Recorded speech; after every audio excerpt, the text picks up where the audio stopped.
वालेकुम सलाम। कैसे मिला?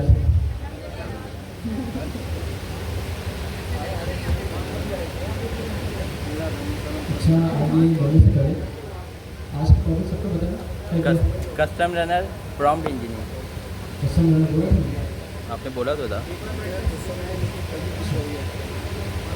मेन टॉपिक जो हमारा है आज प्रॉम्प्ट इंजीनियरिंग, और इसके अलावा हमने कहा था कि हम क्या करेंगे, टेस्ट की प्रिपरेशन करेंगे। ऐसे क्वेश्चन ज़्यादा हरे भरे आगे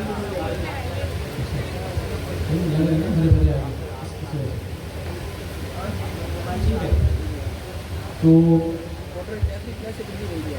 आगे बढ़ने से पहले कुछ अनाउंसमेंट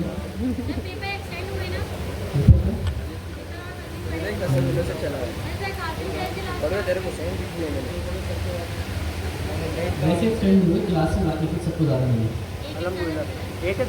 सबको एक एक क्लास ज़्यादा मिली है। मतलब जैसे आज सबकी लास्ट इसकी वीक सबकी लास्ट क्लास होनी है, तो अब सबकी एक एक क्लास ज़्यादा है। हमें भी मिली, लेकिन हमें मिली 6 सितंबर। उसमें हुआ क्या है कि एक तो 6 सितंबर को ऐसी हॉलीडे छुट्टी और 12 रबी अव्वल की छुट्टी, तो हमारी वाली क्लास जो एक्स्ट्रा मिली वो वैसे छुट्टी में चलेगी। पच्चीस नहीं ऑनलाइन आज हमारी है लास्ट क्लास, क्योंकि बाकी शायद क्लास में कंटेंट कवर नहीं हो, लेकिन हमारी क्लास में कंटेंट कवर तकरीबन हो गया। हमने आज 50 डिवीजन की क्लास में, क्योंकि हमारी जो सैटरडे क्लास है इसमें हमारी बहुत छुट्टियाँ भी हुई। मतलब मुझे जितना याद है कि 4 छुट्टियाँ तो हमारी पड़ी, कुछ बारिश की वजह से, कुछ हमारी स्ट्राइक थी, हालात ख़राब थे, इस वजह से छुट्टियाँ मिली। लेकिन कंटेंट कैसे कवर हो गया हमारा, उससे वो एक टीचर है ना अनिल भाई, मैं उससे ये वाली बात कर रहा हूँ। मैं कहता हूँ कि बाकी ना हमारा कंटेंट इतनी जल्दी कवर होने की वजह ये हमारी क्लास के स्टूडेंट अच्छे, उनको समझ आ रहा था। बाकी क्लास में मुझे ना बार बार यहाँ पे पढ़ाते हुए डिवाइस में जाना पड़ता। आप लोग पहली दफ़ा मेरी बात समझ जाते हैं, या तो समझ जाते हैं या तो सब कुछ अपने चल जाते हैं, बैठे नहीं, दोनों में से कोई एक काम है। तो ये है कि हमें दोबारा से कंटेंट डिवाइस में लगाना पड़ता, तो इस वजह से छुट्टियों के बावजूद हमारा कंटेंट रहेगा सब सैटरडे के साथ। मॉर्निंग वाली में भी ये, नाइट वाली में भी ये, हमारी क्लास में भी तकरीबन नहीं है। और वैसे ही इस बार Q3 मेरे लिए खास तौर पे ज़्यादा चैलेंजिंग था। आप लोगों ने खाया था क्या, आप लोगों ने यही पढ़ी थी। मेरे लिए चैलेंजिंग इस तरह था कि मुझे एक तो एजेंट SDK पढ़ाना था, पाइथन पढ़ानी थी, जो मैंने खुद पहले सीखी। उसके अलावा मैं इस क्लास में अकेला था, और मैं वाकई वाली चीज़ नहीं कर पाता अगर हमारी क्लास के टीचर हमजा भाई, तैमूर भाई, हमारी क्लास के CR स्टूडेंट अगर बाकी ग्राउंड लेवल नहीं संभालते, तो शायद मैं इतने सुकून से, जितने सुकून से मैंने पढ़ा है कि आप लोगों ने नोट, मैंने किसी को स्टेज नहीं दिया था, CR को देता था, लेकिन फिर वापस आ जाता था। मुझे सच में मुझे ना ये वाला बहुत ज़्यादा अच्छा लगता है कि मैं पढ़ाऊँ चले जाए। ये जो ग्राउंड वाले काम है ना कि स्टूडेंट्स को मैनेज करना, उनके असाइनमेंट चेक करना, ये मुझसे नहीं होता। तो अगर मैं इसमें पढ़ जाता तो फिर शायद हमारी क्लास का कंटेंट जो आज इतना अच्छे तरीके हो गया मेरे हिसाब से, वो नहीं होता। तो बहरहाल हम फिर हमारे पास टाइम करना आज भी, हमने प्रॉम्प्ट इंजीनियरिंग देखनी है, उसके अलावा हमने कुछ टॉपिक देखेंगे। उससे पहले कुछ अनाउंसमेंट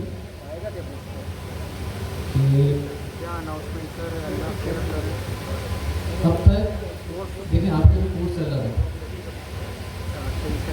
होता क्या था कि पहले आप पढ़ते थे, फिर उसके बाद आपको टेस्ट पता चलता था कि टेस्ट में आना था। लेकिन अब क्या हुआ है कुछ 1-2 महीने से कि हमारे में इस कोर्स का पूरा जितना भी करिकुलम है वो तैयार हो गया। अब हमें पता है कि हमें आगे जाके पढ़ना क्या है, और अब हम जो भी पढ़ेंगे क्लास में वो हम पढ़ेंगे टेस्ट की तैयारी के हिसाब से, कि हमारा टेस्ट होगा। अभी के लिए हमने जो एजेंट SDK पढ़ा, हमने कहाँ से तैयारी की इसकी, ये लेवल पर, ये वाला। अगर किसी को नहीं पता ये कहाँ है, तो आप यहाँ पर certification एमडी में आके फंडामेंटल ऑफ एजेंटी का ही देखेंगे। आज की क्लास के बाद तकरीबन हमारी जो क्वार्टर 4 की क्लास होगी उसमें गैप आएगा और थोड़ा लंबा आएगा। यानी शुरुआत के तकरीबन आप लोगों के टेस्ट होंगे तो इस चीज़ में तकरीबन सितंबर जाएगा। तो अब जो हमारी क्लासें होंगी क्वार्टर 4 की वो दोबारा से रिज्यूम होंगी अक्टूबर में। तो इस दौरान आपको करना क्या? पहली चीज़ तो सबसे पहले तो आपने करनी है टेस्ट की तैयारी। टेस्ट आपका एक्सपेक्टेड है सेकेंड वीक में सितंबर की, तो मतलब पहले वीक में 7 तारीख को लास्ट क्लास है संडे वाली। तो उसके बाद आपके टेस्ट कॉलेज स्टार्ट हो जाएंगे। टेस्ट बनेंगे, बस आपको ईमेल्स आएंगी, आपको यहाँ बुलाएंगे, आपका टेस्ट करेंगे। और टेस्ट में भी तकरीबन हफ्ता 1.5 हफ्ता जाता है। उसके बाद इस गैप में आप लोगों ने क्या करना है? अब नहीं, जो लेवल 1 देगा पहले, लेवल 1 में जो पास हुआ 70% इसके है वो देगा लेवल 2। उसके बाद ये 2 टेस्ट होंगे आपके इसी एक महीने में, तभी मैंने कहा कि टाइम ज़्यादा लगेगा। उसके बाद ये जो गैप आएगा, इस गैप में आप लोगों ने करना क्या? आप जब क्वार्टर 4 में आएंगे, क्वार्टर 4 में जाने के लिए सिर्फ एजेंट एसटीडी का टेस्ट करेंगे। एक और टेस्ट होगा आपका, वो टेस्ट है आपका एनेटॉमी। कौन सा? एनेटॉमी। अभी आप लोग अगर यूट्यूब पे देख रहे हो कि यूट्यूब पे क्लास चल रही है, सर क्लास में पढ़ाने लायक। इस गैप के दौरान वो प्ले लिस्ट आपको दी जाएगी, मतलब वो प्ले लिस्ट पड़ेगा तो यूनिवर्सिटी पर वो आप देखेंगे। जैसे ही आप आएंगे दोबारा से, तो अगर यहाँ पर उन्होंने रीड में अपडेट करके हो तो एनेटॉमी का टेस्ट इस सेक्शन यहाँ से दिखा दूँगा, यहाँ पर अपडेटेड नहीं है। अगर आपने इसका कोर्स आउटलाइन लिखनी है ना कि आगे हम पढ़ेंगे क्या, तो आपने कहा आना है इस एजेंटी गए के रेपो में सबसे पहला पेज यहाँ पर आपको ये देखिए, यहाँ पर दूसरी चीज़ मिल जाएगी प्रोग्राम गाइड।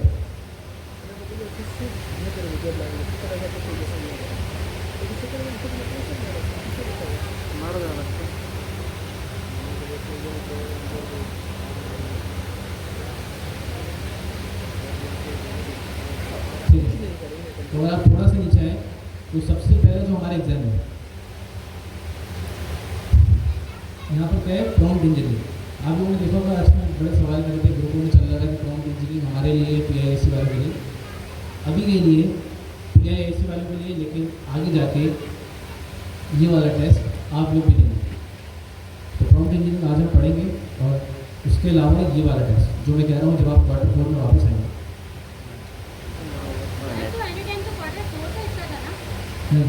क्वार्टर 4 में नहीं पढ़ेंगे, ये एनीटाइम आपने खुद से कवर करना है इस गैप के दौरान। एनीटाइम इतना मुश्किल नहीं है, आप लोगों ने अब कोड से बनाना है, एजेंट सीख लिए। एनीटाइम क्या है? बस सिंपल एक बर्फ रोड ड्रैग एंड ड्रॉप। आप लेक्चर देख लेंगे सारे यूट्यूब पे, तो शायद आपके पास एनीटाइम का टेस्ट देना आसान होगा। इसमें भी देखिए कितने सवाल, तकरीबन 100 सवाल है और ये टेस्ट भी 2 घंटे में। जब आप क्वार्टर 4 में आएंगे, क्वार्टर 4 में हम आपको एनीटाइम नहीं पढ़ेंगे, ली मुश्किल से तो एक क्लास, वो भी बहुत ज़्यादा है एक क्लास, मतलब उसमें हम आपको प्रोजेक्ट बना के दिखाएंगे बस। लेकिन कवर आपने गैप के दौरान खुद करना। और जैसे ही आप आएंगे क्वार्टर 4 के अंदर, तो आपका ये वाला टेस्ट भी होगा और आपको इसी दौरान कुछ असाइनमेंट्स भी दिए जाएंगे एनीटाइम के 2 या 2। तो 2-3 असाइनमेंट बनाएगा, फिर क्वार्टर 4 में फिर उसी बात बनाएगा। ये अभी तक यही तय है। उसके अलावा पाइथन का टेस्ट हम लोगों ने दिया, लेकिन बहुत बेसिक बात,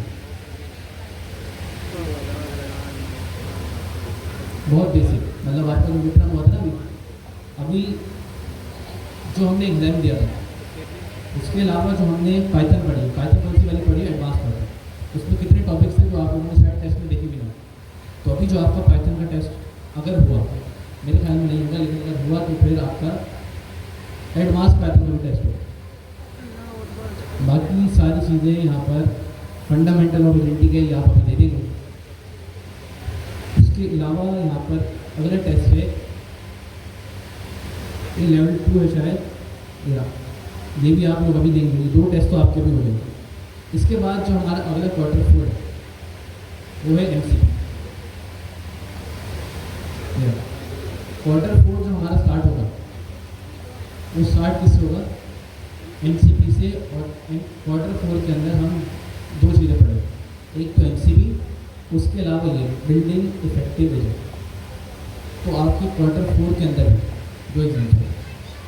सबसे पहले एमसीपी तकरीबन हमारे पास 2 महीने का कंटेंट है। 2 महीने बाद आपका टेस्ट हो जाएगा कौन सा वाला? एमसीपी।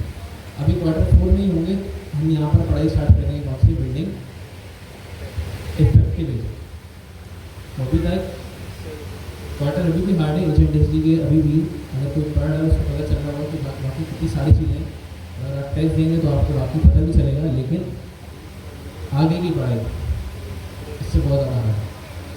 और अब से जैसे जैसे हम पढ़ते रहेंगे वैसे वैसे आप लोगों के हाथ के हाथ टेस्ट भी होते रहेंगे। और हम जो क्लास में पढ़ेंगे, अब हम क्लास में तैयारी ऐसे करेंगे कि हमें टेस्ट देंगे। जैसे हमने एजेंट एसडी के में पढ़ा ना कि टेस्ट में ही आ सकता है, टेस्ट में ही आ सकता है। इसी तरह जब हम एमसीपी भी कर रहे होंगे तो एमसीपी में हम जो पढ़ रहे होंगे वो टेस्ट की तैयारी कर रहे हैं। तो इसके बाद जो हमारा बिल्डिंग इफेक्टिव एजेंट है वो भी हम टेस्ट की तैयारी करेंगे। प्रॉम्प्ट इंजीनियरिंग में जो हम पढ़ेंगे वो टेस्ट की तैयारी के हिसाब से पढ़ेंगे। एमसीपी का टेस्ट हमारा जो है, हमारा टेस्ट है ट्यूसडे को, ये जो आ रहा है। तो देखते हैं कितने नंबर आएंगे।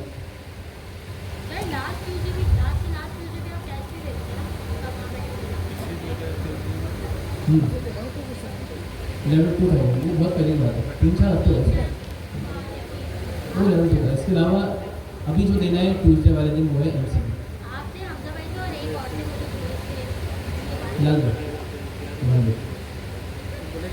उसके अलावा फिर हमारे पास अगली चीज़ है बिल्डिंग इफेक्टिव एजेंट। Q4 खत्म। Q4 में ये दो चीज़ें होंगी।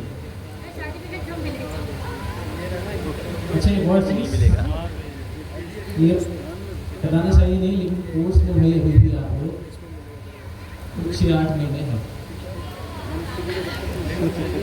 अभी भी ये कोर्स तकरीबन 8 महीने चल रहा है। इसकी वजह 2026 में भी आप भी नहीं आ रहे हैं। 2026 की हम गर्मी नहीं गुजारेंगे, लेकिन सर्दी में शायद ये कोर्स खत्म हो जाए। अब जो हमारा जो आउटलाइन बन गई है, ये आउटलाइन हो गई स्टेबल। पहले हमारे पास ऐसा कोई तरीका ही नहीं था। मतलब क्या था कि जितनी हम टेस्ट की तैयारी कर रहे थे उसमें हमें भी नहीं पता था, मतलब चीज़ें इतनी तेज़ी से आ रही थी कि मार्केट में चीज़ें इतनी तेज़ी से चेंज हो रही थी, हमें कुछ समझ नहीं आ रहा था क्या करें। पहले देखा ना कि हमारी चीज़ें कितनी तेज़ी से चेंज हो। हमने 3 पढ़ी, 3 के बाद हम लैंग्राफ पे गए। लैंग्राफ के बाद तीसरी चीज़ हमने पढ़ी ओपन एजेंट है। फिर हमें समझ आया कि हाँ यार ये वाली चीज़ सही है। इसके अलावा अब एमसीपी अगर आप मार्केट में देखें, यहाँ से फिनांसिंग तो लोग करते हैं।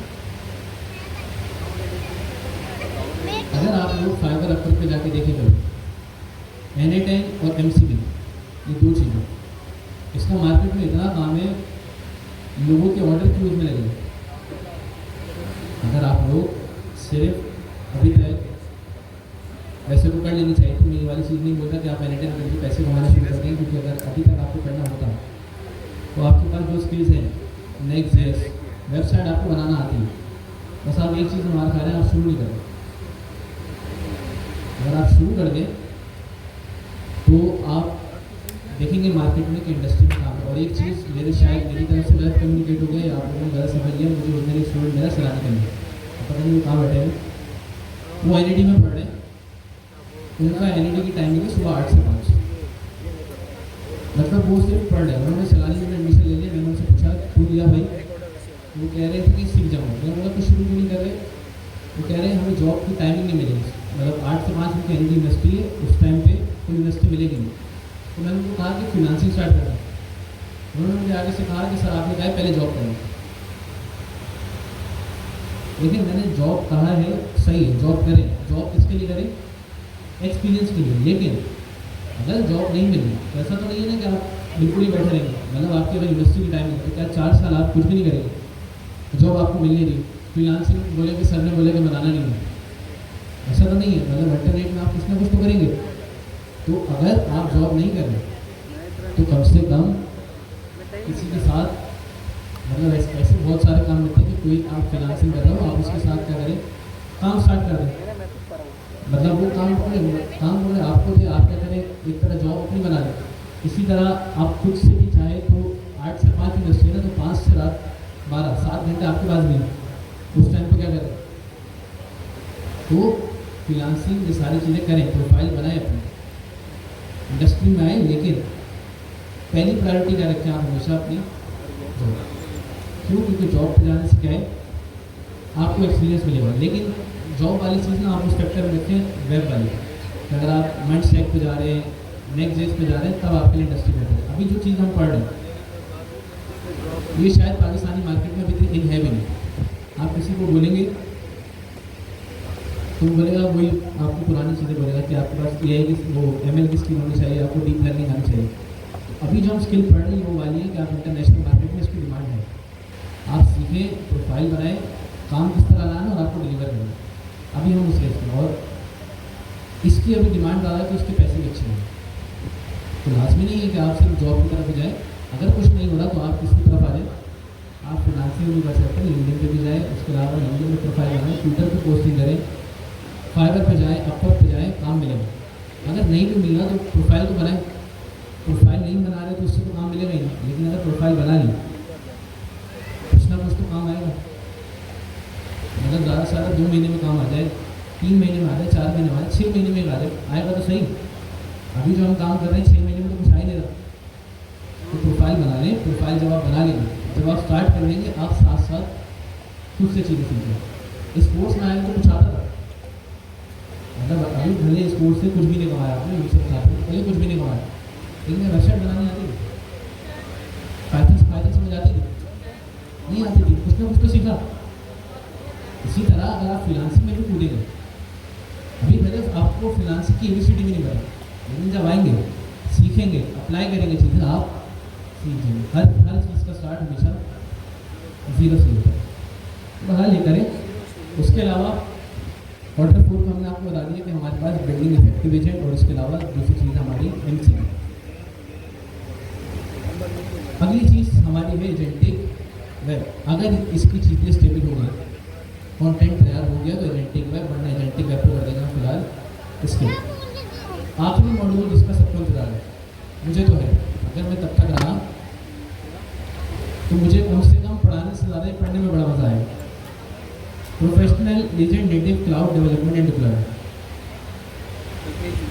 इसमें सारी वाली चीज़ें आ जाएंगी। आप बैकएंड लिख रहे हैं, पूरा डॉकर, कुबरनेटिस, डिप्लॉयमेंट वाली साइट, किस तरह से अपने एजेंट को डिप्लॉय करना है, किस तरह से अपनी वेबसाइट को डिप्लॉय करना है, ये सारी चीज़ें जो करते हैं ना वो क्लाउड के बंदे, जो आपने सुना होगा डिवॉप्स का एक बंदा होता है, वो सारे ऑपरेशन वगैरह संभाल रहे होते हैं। तो हम अब ये हमारा तब तक हो जाएगा क्वार्टर 5 या क्वार्टर 6।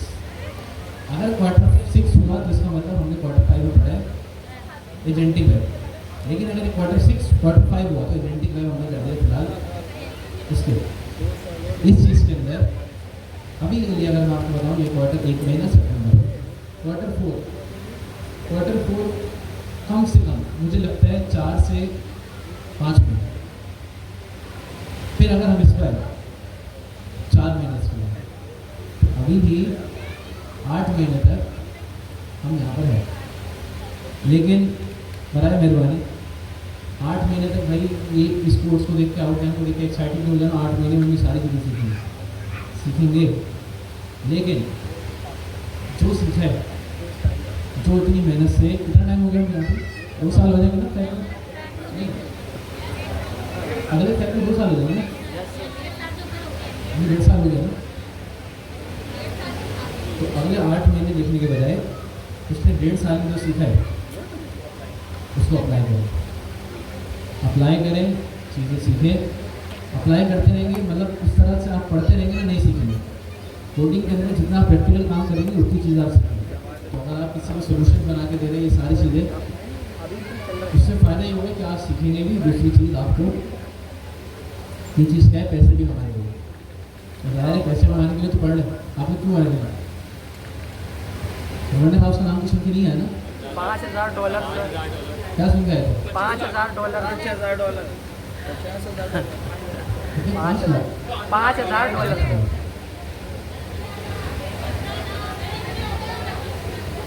पॉसिबल है, ये नहीं कहना पॉसिबल है, पॉसिबल है। लोग इससे ज़्यादा जो कंपनी चला रहे हैं उससे कहीं ज़्यादा पैसे कमा रहे, 5,000 कुछ नहीं है। लेकिन एक टाइम का है। ऐसा नहीं है कि आप कोर्स ख़त्म करेंगे, कोर्स ख़त्म होते ही अभी अच्छा एक और चीज़, मैं ट्यूसडे वाली क्लास में जाता हूँ, यहाँ पर हमारी फैकल्टी मीटिंग होती है तो पुराने स्टूडेंट्स मिलते हैं हमें।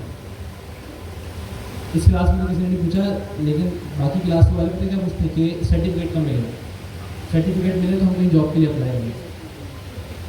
आपको सर्टिफिकेट मिल भी गया, आपको स्किल्स नहीं आती, आपको कोई जॉब नहीं आती। हमारी वाली फील्ड में मैं तो बताऊँ ना, कहा जाता है कि सलानी का सर्टिफिकेट उसकी वर्थ है मार्केट में बहुत। आप यकीन करें, मेरे सलानी का सर्टिफिकेट आज तक काम नहीं है मेरे पास, रखा हुआ है, मैंने आज तक नहीं निकाला इसको, तो उसकी वजह ज़रूरत ही नहीं पड़ती। अभी के लिए जो आपका पोर्टफोलियो है, आपसे मार्केट में जब भी आप जाएंगे तो सिंपल आपसे कुछ नहीं देखता, आपका कॉन्फिडेंस, दूसरी चीज़ आपकी सीवी, उसके अंदर प्रोजेक्ट्स जो आपने प्रोजेक्ट बनाए, अगर आपको वो एक्सप्लेन करना आता है कि आपने किस तरह बनाया, क्या टेक्निक यूज़ की, कहाँ कहाँ आप फंसे, ये चीज़ अगर आपने बता दें, आपको जॉब वाले हायर करेंगे। अक्सर लोग गलतियाँ कर लेते हैं कि पहले तो स्टार्ट इसलिए नहीं करते कि हमारे पास पोर्टफोलियो नहीं है। मैं सबको कहता हूँ कि पोर्टफोलियो बनाना आज के टाइम पे बहुत आसान है। मीटअप पे जाए, बहुत सारे प्रोजेक्ट बने पड़े, उसको क्या करें, एक जो आपको क्वार्टर टू में बहुत सारा काम किया, गिट क्लोन, और उसके अलावा रेपोजिटरी, मतलब उसको क्लोन कर लिया।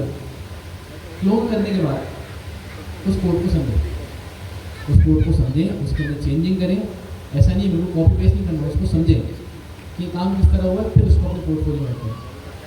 अभी क्या हो रहा है कि सिंपल गिटर से प्रोजेक्ट उठाया, अपने उसमें पोर्टफोलियो में लगाया, जब अगर आपसे जॉब वाले ने कहा इसको एक्सप्लेन करें, वो भी पहली बार दिख रहा है, आप भी वो कोड पहली बार देख रहे हैं, क्या होगा, फंस जाएंगे आप। मतलब आपने वो कोड उठाया, सिर्फ अपने पास लगा ली, बोलिए मेरा पोर्टफोलियो, मतलब आपने होमवर्क ही पूरा नहीं किया। अब जब आपसे सवाल करेगा, वो बोलेगा ये कैसे हुआ, वो बोलेगा ये तो मैं भी पहली बार देख रहा हूँ, वो भी ये बोले, आप भी ये बोले, क्या फ़ायदा। तो मतलब अगर किसी का कोड भी उठाए तो पहले उसको समझें कि टेक्निक्स किस तरह लगी, ये चीज़ें हुई कैसे, तो पोर्टफोलियो बन जाएगा आपका। क्लाइंट को ये थोड़ी पता है कि यार आपने वाकई खुद बनाया है कि नहीं बनाया, ये थोड़ी बोलेगा कि मेरे सामने बैठ के 2 घंटे का प्रोजेक्ट बना, ऐसा नहीं होगा। तो पोर्टफोलियो बनाए, उसको स्टार्ट करें, कोड समझ आना चाहिए, एजेंडा समझ आ गई, आउटलाइन समझ आ गई। अब से जो हम पढ़ेंगे, जो भी हम पढ़ेंगे वो हम पढ़ेंगे टेस्ट की तैयारी में। तो क्वार्टर 4 के अंदर आपके 3 टेस्ट होंगे। कौन कौन से?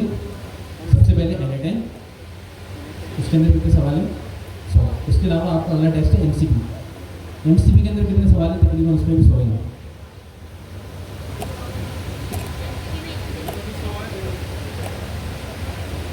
इसके अंदर भी कितने सवाल हैं? 100।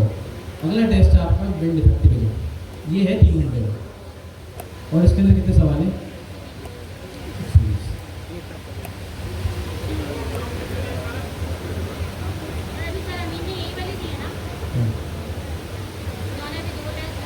मैंने दिया अभी ये वाला MCP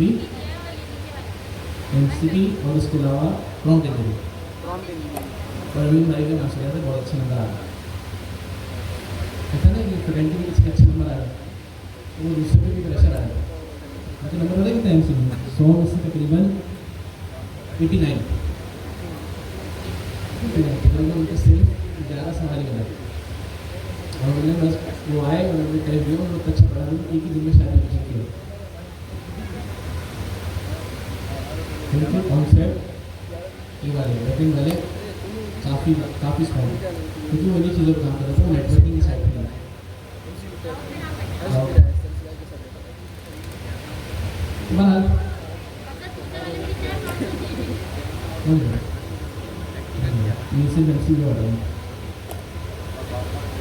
बहरहाल स्टार्ट करते हैं। तो सबसे पहले तो क्वार्टर 3 के लिए तैयार है। क्वार्टर 4 के बारे में कभी नहीं सोचे। क्वार्टर 4 में आपने बता दिया कि करने के, लेकिन क्वार्टर 3 के अंदर बस आपने क्या करना है, अभी के लिए तैयारी करें लेवल 1। सबसे पहला फोकस रखें आपने लेवल 1। लेवल 1 की तैयारी के लिए मैंने आपको बता दिया था कि आपने क्या करना है। सबसे पहले certification.md, उसमें जितनी चीज़ें, प्रॉम्प्ट इंजीनियरिंग, उसके अलावा ओपन एजेंट SDK, उसके अलावा मार्कडाउन सिंटैक्स। एक और चीज़ आप लोग टेस्ट के लिए पढ़ लेगा पाइडेंटिक। पाइडेंटिक हमने क्लास में दिखाया है पाइडेंटिक, उसकी कुछ चीज़ें पढ़ लेगा। उसके अलावा अगली चीज़ एसी का यूज़ किया हमने, आपको याद है वो हम एसी नोड क्लास चलाने के लिए वो एसी का डॉट रन, उसके अलावा अंदर मेन का फंक्शन पास करते क्यों कर लिया। एसी का के बारे में पढ़ लेगा, उसके कुछ सवाल आ सकते हैं। अगली चीज़ एजेंट इंजीनियरिंग और उसके अलावा प्रॉम्प्ट इंजीनियरिंग। प्रॉम्प्ट इंजीनियरिंग मैंने घर से पढ़ने के लिए नहीं, कितने लोगों ने पढ़ी, कितने लोग घर से प्रॉम्प्ट इंजीनियरिंग पढ़ के आए।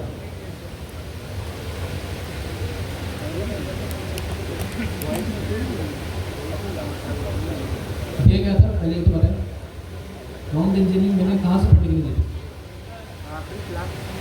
बेटा पे, और सरकासम वो सरकासम जुड़ी दी थी यूनिवर्सिटी में। मैंने कहा था कि जो 8 वीडियो थे उसके अंदर क्लास 5 जिसके अंदर क्या पढ़ाएंगे प्रॉम्प्ट मुझे लास्ट टाइम शायद दिखाई भी थी।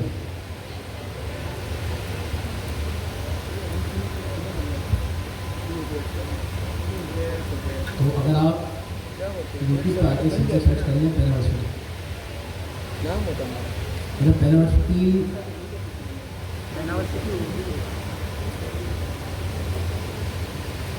ठीक है, तो ये वाली जिसके अंदर 8 वीडियो थे ना कुछ प्रिपरेशन वाली, क्रैश कोर्स तो देखना है, वो तो पूरा देखना है। उसके अंदर जो 4 वीडियो थे, इसके अंदर यहाँ पर एजेंट एसडीटी के अंदर क्लास 5 है। इसके अंदर आपको वो पढ़ाई गई है कैगल का वाइट पेपर, जिसके अंदर सारी की सारी प्रॉम्प्ट इंजीनियरिंग की टेक्निक्स लिखी हुई है। तो आप लोगों ने यहाँ से ये वाली क्लास 5 देख के आए। कितने लोगों ने देखी अभी तक? एक और 2 टेस्ट नहीं देना, टाइम टाइम बैठेंगे 2-3 मिनट।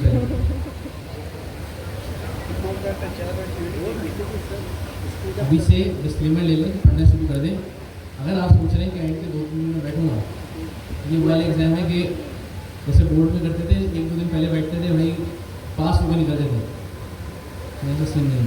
अगर आपने 2-3 दिन पहले बैठे तो अगले दिन आप क्या कर रहे होंगे कि आप अब डिस्कस कर रहे होंगे सबसे कि सेकेंड अटैम्प्ट कैसे देंगे।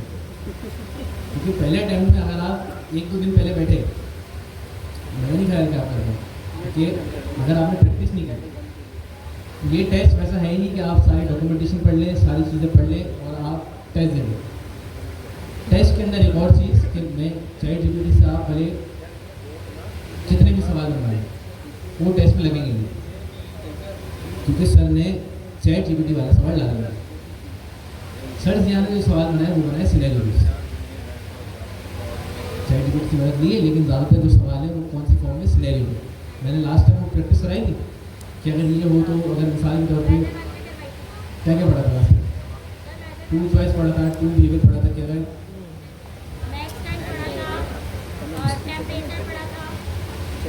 मॉडल सेटिंग तकरीबन पूरी पढ़ ली थी। हमने सिनेरियो बनाई थी कि अगर ये वाला सिनेरियो हो तो अब हमारा एजेंट कैसे चलेगा। तो बहरहाल आज भी हमारे पास कुछ सिनेरियोज हैं, हम देखेंगे। लेकिन प्रॉम्प्ट इंजीनियरिंग के लिए आप क्या करें, ये वाली क्लास 5 देखें। एक और अच्छा काम हुआ है, अभी प्रॉम्प्ट इंजीनियरिंग का टेस्ट बन गया, तो सर ने ना एक रेपोजिटरी बना दी। इस रेपोजिटरी को कहाँ पर लेके हमें, अब आपके पास में एक रेपोजिटरी है ये पेन यूनिवर्सिटी के अंदर ही। सबसे पहले क्या नाम है रेपोजिटरी का? Learn N8N इवेंटिगे। अभी जो हम पढ़ रहे थे उसका नाम क्या था? लर्न इवेंटिगे। अब इसके अंदर आपको सबसे पहले एक चीज़ मिल जाएगी, स्टेप 00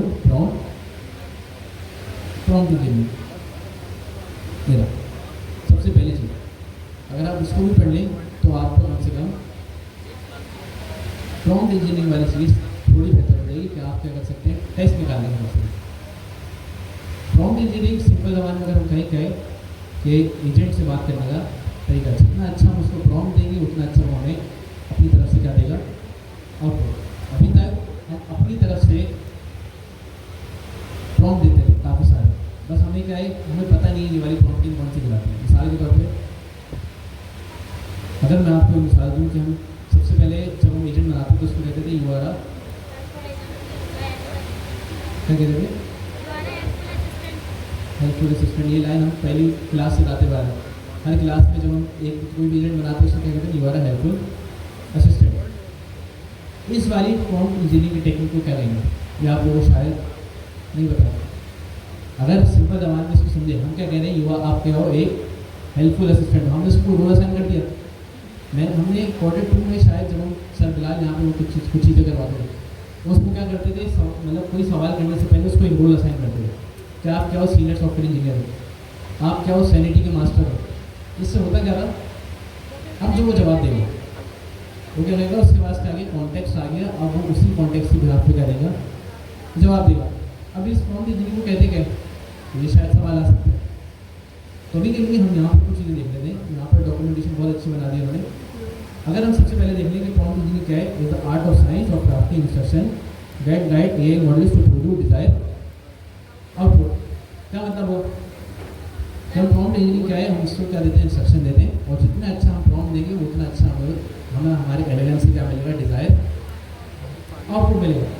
अब यहाँ पर ना आजकल आप सुन रहे होंगे दो चीज़ें, एक तो प्रॉम्प्ट इंजीनियरिंग चल रही है, दूसरी चीज़ चल रही है हमारे पास कॉन्टेक्स्ट इंजीनियरिंग। कितने लोगों ने नाम सुना है अभी तक कॉन्टेक्स्ट इंजीनियरिंग? कितने लोगों ने सुना है? किसी ने भी सुना? क्या होता है? देखिए सिंपल, ज़्यादा फर्क नहीं है प्रॉम्प्ट इंजीनियरिंग कॉन्टेक्स्ट इंजीनियरिंग में। कॉन्टेक्स्ट इंजीनियरिंग एक टर्म है जो कि अभी कुछ हाल ही में थोड़ी फेमस हुई। एक बहुत अच्छे एआई के स्पेशलिस्ट है, आंद्रेज कारपाती, ये नाम है उनका, टेस्ला में काम करते हैं। उनका यूट्यूब चैनल भी आपको याद होगा, अगर हमने पहली क्लास में एक चीज़ पढ़ी थी, ट्रांसफॉर्मर, याद है? हमने ट्रांसफॉर्मर जब पढ़ा था उसमें क्या किया था कि हमने एलएलएम के बारे में हर चीज़ पढ़ी थी कि क्या होता है कि हर टोकन बाय टोकन क्या करता है, प्रिडिक्ट करता है, एलएलएम किस तरह काम करता है। तो अगर आप वो चीज़ दोबारा पढ़ना चाहें तो इनसे आके दोबारा भी देख सकते हैं, इन्होंने भी पढ़ी। ये है जिनकी हम बात कर रहे हैं। तो अगर हम वीडियोज में आए, इसकी कौन सी वाली वीडियो है,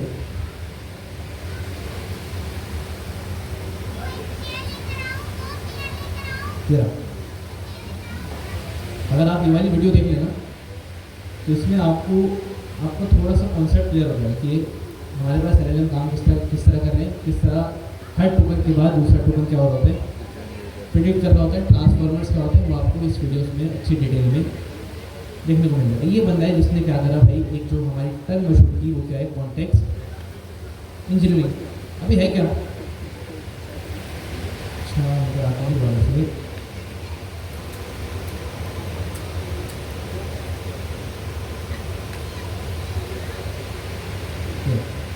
अब सिंपल प्रॉम्प्ट इंजीनियरिंग तो हमने कहा कि प्रॉम्प्ट इंजीनियरिंग क्या करते हैं, हम जितना अच्छा इसको क्या लिखते थे, प्रॉम्प्ट लिखते थे, उतना अच्छा हमारे पास आउटपुट आ जाएगा। कॉन्टेक्स्ट इंजीनियरिंग क्या है, कॉन्टेक्स्ट इंजीनियरिंग प्रॉम्प्ट इंजीनियरिंग की तरह ही है, लेकिन उसमें बस थोड़ा सा फर्क ये है कि जब भी हम कॉन्टेक्स्ट इंजीनियरिंग करते हैं, हम अपने प्रॉम्प्ट के साथ ही क्या करते हैं, सारा का सारा कॉन्टेक्स्ट पहले लगा के भेजते हैं। मिसाल के तौर पे मैं आपसे कोई बात करूँ, मैं आपसे कहूँ कि भाई मेरा नाम क्या है, आप बता देंगे।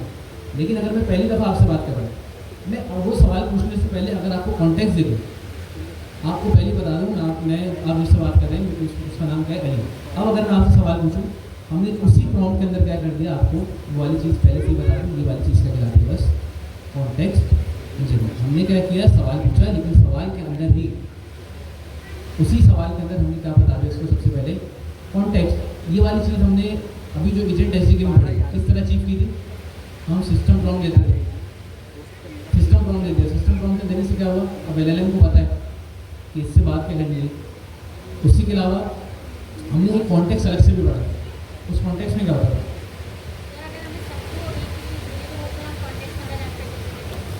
हमने शायद एक एजेंट बनाया था जिसमें हमने उससे उसका नाम और एज पूछा था। उसमें हमने किया क्या था, रनर की क्लास के अंदर हमने एक ऑब्जेक्ट पास किया था, जिस ऑब्जेक्ट के अंदर क्या था, नाम और एज थी, और वो किसके अंदर पास किया था, हमने कॉन्टेक्स्ट का एट्रीब्यूट लगाया। अच्छा एक चीज़ याद रखिए, मुझे शायद सवाल आ सकता है कि आपने ये नोट कर लिएगा, शायद आ सकता है कि भाई जो रनर की क्लास के अंदर हम कॉन्टेक्स्ट पास करते हैं, क्या हम एजेंट के अंदर भी कॉन्टेक्स्ट पास कर सकते हैं? अभी आप बोलिएगा इसको, भले मैंने कहा ना आप लोगों को क्या आज तो इस क्लास से हर चीज़ नोट करिएगा। मैं शायद आपको बातों में कुछ सवाल बता दूँ। ऐसे नहीं बताऊंगा कि यही आएगा, लेकिन आपको एक कॉन्सेप्ट दे दूंगा कि भाई इसको लिख लेना, ठीक है। तो ये वाली चीज़ देखिएगा, जो हमारा कॉन्टेक्स्ट है इसको हम रनर की क्लास में पास करते हैं, या यहाँ पर फिर हम एजेंट के अंदर भी पास कर सकते हैं। उसके अलावा हमने कॉन्टेक्स्ट जब भी हमने कहा था कि रनर के अंदर पास करते हैं, रनर के अंदर पास करने से फ़ायदा क्या होता था तमाम कि एजेंट जितनी भी चीज़ उससे रिलेट करी होती थी, हर चीज़ तक कॉन्टेक्स्ट पहुँचता था, चाहे वो हमारे एजेंट हो, चाहे वो हमारे टूल्स हो, चाहे वो हमारे कोई भी फंक्शन हो। वहाँ पर हमें सबसे पहला पैरामीटर जो मिलता था वो कौन सा मिलता था, कॉन्टेक्स्ट। और कॉन्टेक्स्ट क्या है, हम एडिशनल इन्फॉर्मेशन पास कर सकते हैं अपने एजेंट को। इसी तरह जो कॉन्टेक्स्ट इंजीनियरिंग भी है, ज़्यादा फर्क नहीं है, बस हम प्रॉम्प्ट में क्या कर रहे हैं, सवाल पूछते हुए उसको क्या प्रोवाइड कर रहे हैं, बस कॉन्टेक्स्ट, ठीक है। अगर आप यहाँ पर आके देखें, इसमें यहाँ पर फिर कॉन्ट्रास्ट में लिखा हुआ है कि प्रॉम्प्ट इंजीनियरिंग में क्या है, tell the model how to behave and what to produce. इसी तरह कॉन्टेक्स्ट इंजीनियरिंग में क्या है, give the model the fact example it should rely on. ये चीज़ें ये आप यहाँ पर देख लीजिएगा, बस कॉन्टेक्स्ट इंजीनियरिंग, बस एक टर्म में कोई ज़्यादा फर्क नहीं है। बस ये याद रखिएगा, प्रॉम्प्ट इंजीनियरिंग में हम सवाल दे रहे हैं, कॉन्टेक्स्ट इंजीनियरिंग उसी में चेंज हो जाती है कि अगर हम सवाल पूछते हैं उसको क्या देते हैं, कॉन्टेक्स्ट। इसी तरह हमने लास्ट में मॉडल सेटिंग के अंदर काफ़ी चीज़ें पढ़ी। सबसे पहले हमारे पास टेम्परेचर, प्रॉम्प्ट देते हुए या जब भी हमको प्रॉम्प्ट दे रहे हैं, जब भी हम किसी एलएलएम से बात कर रहे हैं, अब हम चाह रहे हैं कि हमारा जो आउटपुट है वो क्या है, उसको हम सेट कर सकते हैं। मिसाल के तौर पर मैंने लास्ट टाइम कहा था कि अगर हमारे पास मैथ का सवाल है, उस टाइम पे हम टेम्परेचर क्या करेंगे, उसकी वजह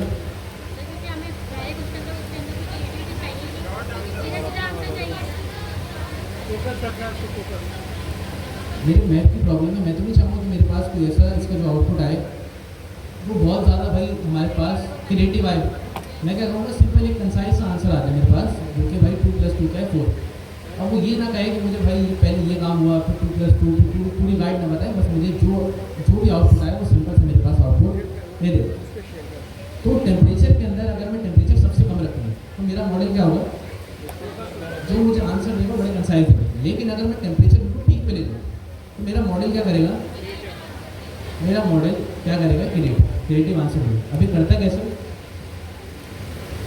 कैसे, अभी हम थोड़ा सा आगे आते हैं, हम बताते हैं लास्ट टाइम। लेकिन जब हमने ट्रांसफॉर्मर पढ़े थे, ट्रांसफॉर्मर पढ़ते हुए हमने क्या कहा था कि हमारे हर टोकन के बारे में टोकन प्रेडिक्ट हो रहा होता है, किसकी बेस पर प्रेडिक्ट होता है, प्रोबेबिलिटी। जिसकी प्रोबेबिलिटी सबसे ज़्यादा है वो टोकन क्या होगा, प्रेडिक्ट हो जाएगा। अगर मैंने टोकन यहाँ पर आके अपने टेम्परेचर बहुत ज़्यादा बढ़ा दिया, वो क्या करता है, अब रैंडम सिलेक्शन शुरू कर दिया। अब जब उसने रैंडम सिलेक्शन शुरू कर दिया तो क्या होगा, हमारे पास आंसर क्रिएटिव हो जाएगा। लेकिन अगर मैंने टेम्परेचर को बिल्कुल नीचे ले आया, अब क्या होगा, अब वो प्रोबेबिलिटी के हिसाब से चलेगा, जिस टोकन की प्रोबेबिलिटी सबसे ज़्यादा है हर बार वो उसी को पिक करेगा, इस तरह। तो ये तो टेम्परेचर यहाँ पर लिखा हुआ भी है, अगर हम लो करेंगे तो क्या आएगा, फोकस, कंसिस्टेंट, और हमारे पास डिटरमिनिस्टिक रिस्पॉन्स आएगा। लेकिन अगर मैं मीडियम कर दूँ तो क्या आएगा, बैलेंस, क्रिएटिविटी एंड कंसिस्टेंसी। उसके अलावा अगर मैं 0.8 से लेकर मंत्र ले जाऊँ तो कौन सा आंसर आएगा हमारे पास, क्रिएटिव, डाइवर्स और पोटेंशियली अनप्रेडिक्टेबल। क्योंकि क्या है, अब हमारे टोकन क्या हो रहे हैं, रैंडमली पिक हो रहे हैं। ये ज़्यादातर तो मैं हाई टेम्परेचर रखता हूँ, कहाँ पर रखता हूँ, इंग्लिश, जब मैं कोई पोएम वगैरह लिख पा रहा हूँ, जब भी मैं ब्लॉग वगैरह लिख पा रहा हूँ, मैं क्या चाह रहा हूँ कि हमारे पास जो भी हमारे पास ब्लॉग लिखे वो क्या लिखे, उसको क्रिएटिव। इसके अलावा हमारे पास अगली चीज़ें टॉप के टॉप, ठीक है, टॉप के टॉप डिस्कस नहीं करना ना क्लास में, नहीं। पहले ये बताया मुझे एग्जाम कितने लोगों ने दिए, ओपन या एजेंट ऐसे का एग्जाम कितने लोग दे चुके हैं। मेरे यहाँ पर बहुत सारे चेहरे हैं जो PISC के लिए, ए फीमेल में थे, और आपने तो दिया हुआ ना, दोनों दे दो।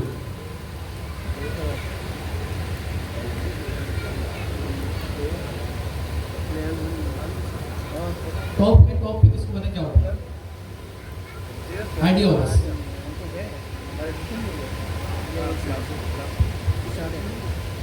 ठीक है, तो जिस तरह हमारा टेम्परेचर होता है, हम क्या करते हैं कि टेम्परेचर के तौर पे हम अपने LLM में बता सकते हैं कि अब जो आपने टोकन गेस करने हैं वो क्या करने हैं, या तो बड़े कंसाइज करेंगे या तो क्रिएटिव करेंगे। इसी तरह हमारे पास LLM के अंदर 2 सेटिंग होती है, एक तो टॉप के, दूसरे क्या होते हैं टॉप के क्या करते हैं, लिमिट, चॉइस टू टॉप के मोस्ट लाइकली टोकन्स, और इसके अलावा टॉप भी क्या है, limit choice based on cumulative probability. अब इसका मतलब क्या हुआ, अब इसके लिए ना मेरे पास एक डायग्राम है।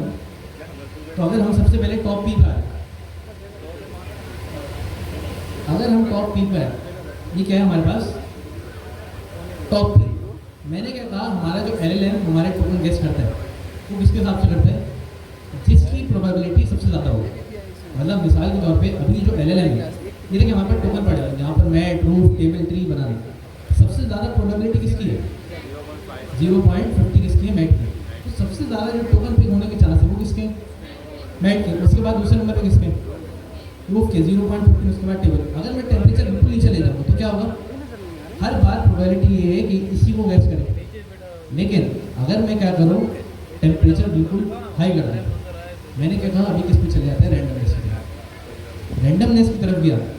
अब ये इस तरह क्या करेगा, ये अब से जिसकी प्रोबेबिलिटी सबसे हाई वो गैस नहीं करेगा। अब इसमें से कोई भी रैंडम उठा सकता है। अब अगर कोई रैंडम उठा रहा है तो क्या हमारा आउटपुट क्रिएटिव हो गया। अब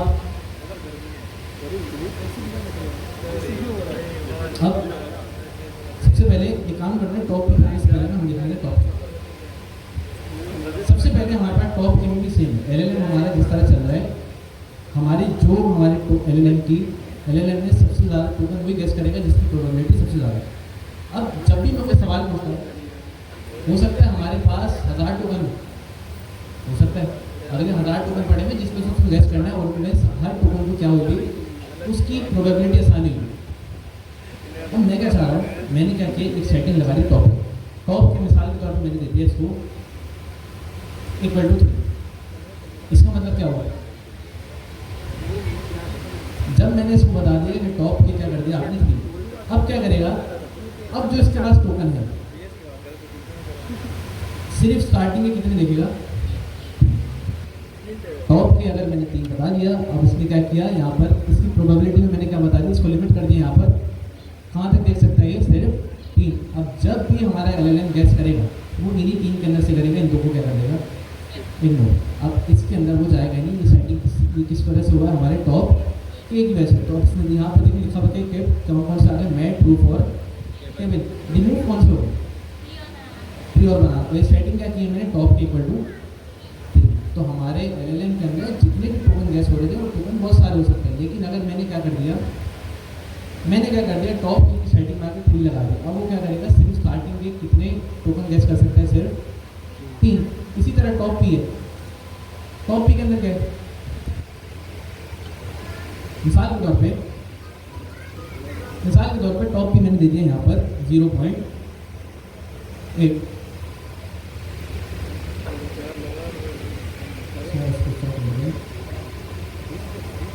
ठीक है, टॉप पी कितना दे दिया, 0.8। अब वो क्या है, पहले वाले की प्रोबेबिलिटी कितनी है, 0.5, सही है, 0.50 ले लिया। इसकी कितनी है, 0.20। तीसरे वाले की कितनी है, 0.50। अभी के लिए अगर मैंने टॉप यहाँ पर क्या किया, 0.8। अभी के लिए यहाँ पर देखिए सबसे पहले क्या आ रहा है, क्यूमुलेटिव सम 0.50 किसका था, मैट 0.50 और 0.20 कितना हो गया, 0.70। और ये स्टॉप कहाँ पर हो गया, टेबल 0.85। मैंने यहाँ पर क्या दिया, 0.8। टॉप पी क्या है, सिर्फ उसी टोकन पे जाके क्या करेगा, उस टोकन को क्या कर देगा, बस। टॉप के में क्या किया, मैंने उसको लगा दिया इसके हिसाब से प्रोबेबिलिटी में जो सबसे टॉप पे आ रहा है। मतलब LLM क्या करता है, जब भी LLM इसी तरह आउटपुट देता है ना, मैंने क्या कहा था कि इनपुट देता है, आउटपुट देता है, और हर वर्ड के बाद दूसरा वर्ड क्या करता है, प्रेडिक्ट। और वो वर्ड क्या है, हमारे एंड टू एंड टोकन। हर टोकन के बाद क्या करता है, दूसरा टोकन गैस कर रहा होता है। और गैस किस हिसाब से करता है, प्रोबेबिलिटी के हिसाब से। जिसकी प्रोबेबिलिटी सबसे ज़्यादा है वही वाला वर्ड क्या कर देगा, वो गैस। टॉप की में तो लगा दी मैंने लिमिट कि अब आप क्या करो, 3 से ज़्यादा जाओगे। लेकिन टॉप पे क्या है, मैंने यहाँ पर अगर इसको नंबर दिया 0.8, अब ये क्या करेगा, उसी प्रोबेबिलिटी के हिसाब से जहाँ पर 0.8 पूरी होगी उसी वाले वर्ड को क्या करेगा, पिक कर लेगा। 0.8 देखिए कहाँ पर जाएगा पूरी होगी, 0. स्टार्टिंग में क्या है, 0. इसको भी गैस करनी है, क्या 0.5। दूसरा क्या है, 0.2। तीसरा क्या है, 0.15। क्या 0.85 0.8 के अंदर ही आता है, या तो बड़ा है या तो बराबर है। 0. इसी के अंदर आ रहा है। तो किस यहाँ पर आके अगर मैंने टॉप पी की सेटिंग बता दी अब जो हमारा टोकन यहाँ पर वो पिक करेगा वो कौन सा करेगा, टेबल करेगा। तो यहाँ पर क्या कर लिया इसने, टेबल 0.85 टॉप हेयर, और कौन कौन सा है, जहाँ तक उसने गैस किया, जहाँ तक उसने गैस किया, कहाँ तक गैस किया, मैट, रूफ और टेबल। तो कितने कर लिए यहाँ पर भी, 3, और रिमूव कितने कर दिए। अगर मैं यहाँ पर 0.9 कर दिया, अब क्या होगा, अब कौन कौन सा आएंगे, सबसे पहले कौन सा आएगा, मैट, उसके बाद क्या आएगा यहाँ पर रूफ, तीसरा कौन सा आ जाएगा, टेबल, और यहाँ पर जो 0.10 एंड यहाँ पर क्या हो जाएगा 0.95, और यहाँ पर स्टॉप कहाँ पर होगा 0.9। तो चौथा वाला भी इसी के अंदर आ गया, तो इसके अंदर इजाफा हो जाएगा किसका, और इसके अंदर इजाफा हो गया 3 का, और यहाँ से क्या हो जाएगा ये रिमूव हो जाएगा।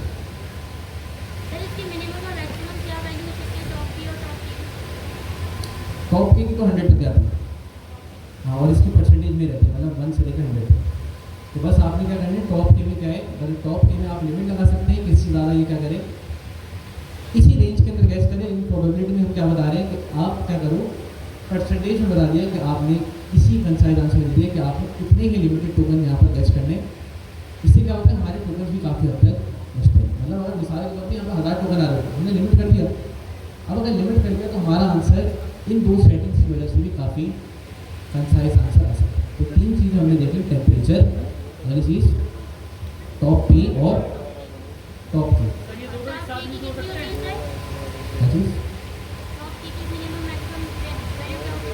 इसकी टॉप पी की अभी बताया परसेंटेज में होगी, टॉप की 0 से 100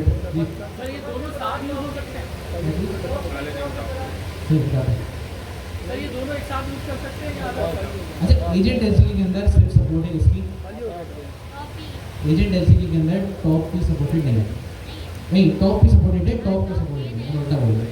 एजेंट डेंसिटी के अंदर जब आप एजेंट के अंदर पास करते हैं सिर्फ टॉप की पास कर सकते हैं, टॉप के पास नहीं कर सकते। लेकिन वो जेमिनाई का मॉडल है काफ़ी सारा, अगर आप कैगल की वो पढ़ेंगे ना प्रॉम्प्ट इंजीनियरिंग की गाइड, तो उस कैगल के अंदर क्या है कि आपको टॉप की भी बताए गए, आपको टॉप के भी बताए गए, और आपसे जो टेस्ट में सवाल पूछेंगे तो टॉप की भी पूछेंगे और टॉप की भी पूछेंगे। अगर मैं एक बार दोबारा बता रहा हूँ, फिर हम आगे चलते हैं। टॉप की क्या है, सिंपल, हमारा LLM जो टोकन प्रेडिक्ट कर रहा होता है, सही, LLM क्या करता है, हमारा टोकन प्रेडिक्ट कर रहा होता है। हम टॉप के में क्या बता सकते हैं, बस हम इसको क्या करते थे यहाँ पर आके लिमिट। अब अगर आपके पास 1000 टोकन भी है, अगर मिसाल के तौर पर मैंने यहाँ पर बता दिया होता है इसको 4, अब क्या होता है 4 लगाने से, ये जो गैसिंग नंबर है, गैसिंग नंबर है, ये यहाँ पर इन 4 टोकन के अंदर से ही इसको पिक कर सकता है, उसके आगे नहीं जा सकता है। लेकिन ये जो टॉप पी है, टॉप पी हम किसमें देते हैं, हमेशा परसेंट में। अगर मैंने इसको बताया प्रोबेबिलिटी इसकी क्या है, हर टोकन की प्रोबेबिलिटी होती है, किसी की भी प्रोबेबिलिटी 100% नहीं आती, हर टोकन की प्रोबेबिलिटी जिसकी सबसे ज़्यादा होती है LLM उसी को पिक कर रहा होता है। अगर टेम्परेचर बिल्कुल क्या है 0, लेकिन अगर मैंने टेम्परेचर भी क्या कर दिया रैंडम, मतलब सबसे ज़्यादा कर दिया, टेम्परेचर मैंने कर दिया 1, हमारा LLM क्या हो गया, 1 लगाने से क्या होगा, क्रिएटिव हो गया। क्रिएटिव अगर आप बिहाइंड द सीन वाली स्टोरी पढ़ी क्या होगा, अब जो टोकन वो उठाएगा वो क्या उठाएगा, रैंडमली। अब अगर हमने टॉप की लगाते हैं, रैंडमली मतलब अगर 1000 टोकन में से भी रैंडमली उठाने लग जाए, ऐसा तो मुझे करना ही नहीं है, मतलब उसने अगर सबसे आखिर वाला वर्ड जाकर उठा दिया जो कि मेरे कॉन्टेंट से रेलिवेंट ही नहीं है, तो उस टाइम पे मैं क्या करता हूँ, टॉप पे क्या करता है, टॉप में भी लिमिट कर देता है किसको, कि वो जो हमने रैंडमनेस पढ़ाई वो रैंडमनेस किसके अंदर रहेगी, सिर्फ इस टॉप पी के कॉन्टेंट के अंदर। अभी मैंने क्या लगाया यहाँ पर 0.9, इसके अंदर कितनी प्रोबेबिलिटीज आएंगी, पहली वाली, दूसरी वाली, तीसरी वाली और चौथी वाली। तो कितने यहाँ पर टोकन रखे गए, मैट, रूफ, टेबल और ट्री। टॉप 2 के बाद जो आ रही है उसको हमेशा कभी पिक ही नहीं करेगा।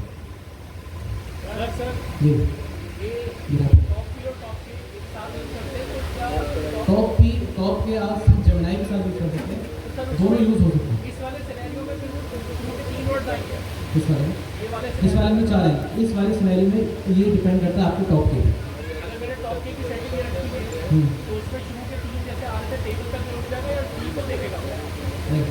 मतलब मिसाल के तौर पर अगर आपने टॉप के दे दिया, अगर टॉप के की सेटिंग हाई है, मिसाल के तौर पर यहाँ पर 3 है, लेकिन टॉप के की सेटिंग अगर 0.9 है, उसको चौथा वाला भी उठाना है, तो टॉप की चौथे वाले को उठाना है। लिमिट अगर आपने सिर्फ टॉप के दिए तो 3 है, लेकिन अगर टॉप की परसेंटेज ज़्यादा है तो क्या करेगा, उसको भी उठा सकते हैं। लिमिट नहीं है, लिमिट टॉप के तक है, लेकिन अगर टॉप 3 आगे अगर उसको ओवरराइड कर दिया तो वो चौथा टोकन भी दिखा सकता है। और फिर ये बेस करता है कि टोकन की प्रोबेबिलिटी किस पे बेस करती है, हमारे टेम्परेचर में। अगर टेम्परेचर बिल्कुल ठीक है तो प्रोबेबिलिटी के हिसाब से ही चलेगा, लेकिन अगर हम टेम्परेचर बहुत ज़्यादा कर दें फिर क्या आ जाएगी इसके अंदर रैंडमनेस। रैंडमनेस आ गई कि जहाँ जहाँ तक पिक हुआ, मिसाल के तौर पर कितने चार कन्वेंशन रैंडमली कोई भी पिक कर सकता है। तो ये टॉप ना समझ में रखते हैं। इसके सवाल टेस्ट के अंदर प्रॉम्प्ट इंजीनियरिंग के तकरीबन आपके पास लेवल 1 के अंदर 3 से 4 सवाल है। और अगर आप नहीं पढ़ के गए ये वाली प्रॉम्प्ट इंजीनियरिंग गाइड कौन सी कैडल की है और ओपन ए की, मिसाल के तौर पर आपको 10% कंसिडर है, मतलब 90% का आपने टेस्ट दिया, उसमें से फिर आपने सिर्फ आपके ऊपर एक डिसीजन आ रही कि आपने 20% और ही गलत करना है।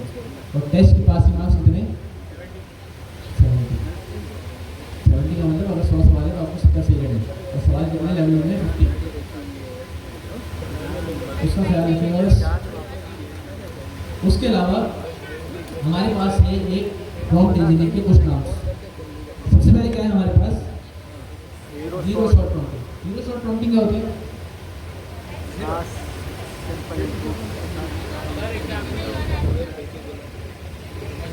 जीरो शॉट प्रॉम्प्टिंग क्या है? The simple approach just solve directly without example. हमने कोई भी सवाल पूछा बगैर किसी एग्जांपल के, उसमें क्या कहते हैं? Zero shot prompting. जो आप नॉर्मली सवाल पूछोगे ना, तो मिसाल के तौर पर व्हाट इज एनी टाइम, ठीक है, ये कौन सी प्रॉम्प्टिंग है? Zero shot. मतलब यहाँ पर क्या है कि सिंपल आपने कोई भी एग्जाम्पल के बगैर कोई भी सिंपल सा सवाल पूछ लिया, इसे हम क्या कहते हैं? Zero shot. मतलब अगर आप कब यूज़ करनी है कि भाई simple well defined task when the model has clear knowledge of the domain.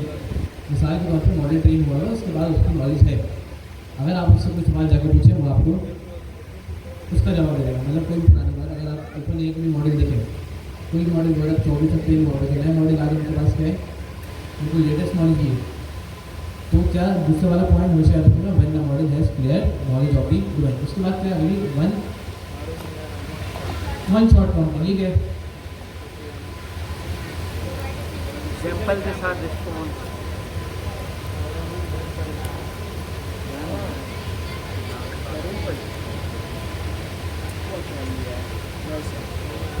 अच्छा, आप लोगों को लेना बहुत फ़ायदा हो गया। हमने जब वाला टेस्ट दिया था ना, तो हमें दोनों चीज़ें पढ़नी पड़ेगी। मतलब हमारे पास जो 3 गाइड्स है ना, वो तीनों पढ़नी पड़ेगी, तब हमें जाके आपका जो नाम याद होगा। अभी क्या हुआ है कि आपके पास एक रीडिंग में आ गई, अगर आप इसी में आपको एग्जाम्पल लिखी हुई मिल रही है, अगर आप यही पढ़ लें तो कम से कम आपकी प्रॉम्प्ट इंजीनियरिंग के कॉन्सेप्ट थोड़े बहुत पक्के हो जाएंगे। लेकिन एंड आपको वो जो 3 पेपर दिए हैं कैरल का, उसके अलावा ओपन ए फेसबुक और ChatGPT 4.0, वो तीनों आपने एंड पढ़े।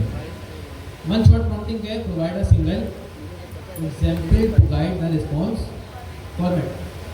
अब हमने क्या किया है, यहाँ पर जब भी कोई प्रॉम्प्ट देंगे उस प्रॉम्प्ट के साथ क्या करेंगे, हम एक एग्जाम्पल लगा के देखेंगे कि आपने जो भी जवाब देना है क्या देना है, एग्जाम्पल के साथ देना है। तो हमने क्या किया, ट्रांसलेट इंग्लिश टू फ्रेंच, और हमने एंड क्या दे दी इसको,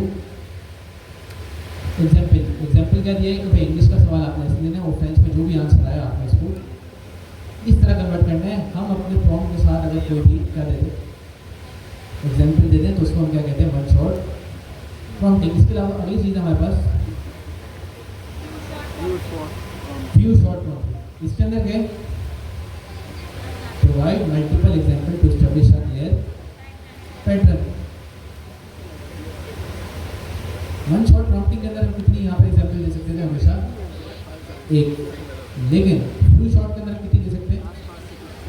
मल्टीपल दे सकते हैं। अगर आप यहाँ पर देखें, सबसे पहले हमने क्या दिया, एक सवाल पूछा है, उसके बाद क्या देंगे यहाँ पर एक एग्जाम्पल, फिर यहीं पर दूसरा सवाल भी हमने यहाँ पर एग्जाम्पल दे दी, तीसरा सवाल पूछा हमने यहाँ पर एग्जाम्पल पूछ दी। बेस्ट प्रैक्टिस क्या है? Use 3 to 5 example for most task.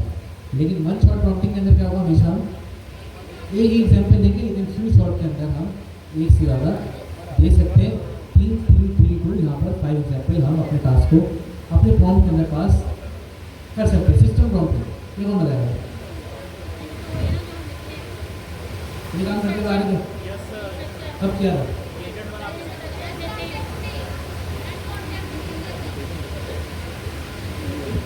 वही वाला नहीं जो हम रनर के अंदर पास करते हैं।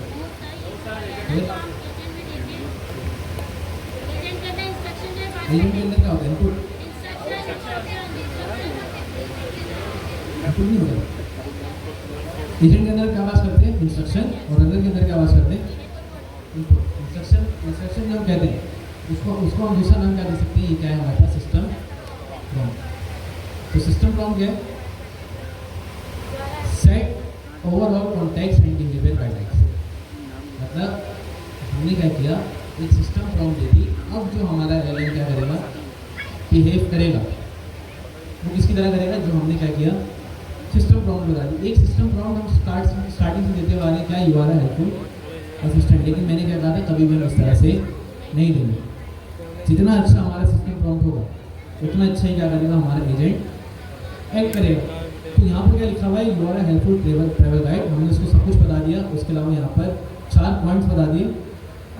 और यूज़र ने सवाल क्या किया, tell me about vision total. अगर मैं इसको ये बताया था कि यूआरएल हेल्पफुल असिस्टेंट, इसको पहले से पता होता है, इसको सर्च करना पड़ता है, इसको पता होता है कि अब मुझे तैयार होना है इस काम के लिए। लेकिन अगर मैंने यहाँ पर सिस्टम प्रॉब्लम इसको पहले ही आगे बता दिया, अब क्या था, यूज़र का सवाल आने से पहले ही मेरा एलएम तैयार बैठा था। जो मेरे पर क्यूरी आएगी वो किससे रिलेटेड आएगी?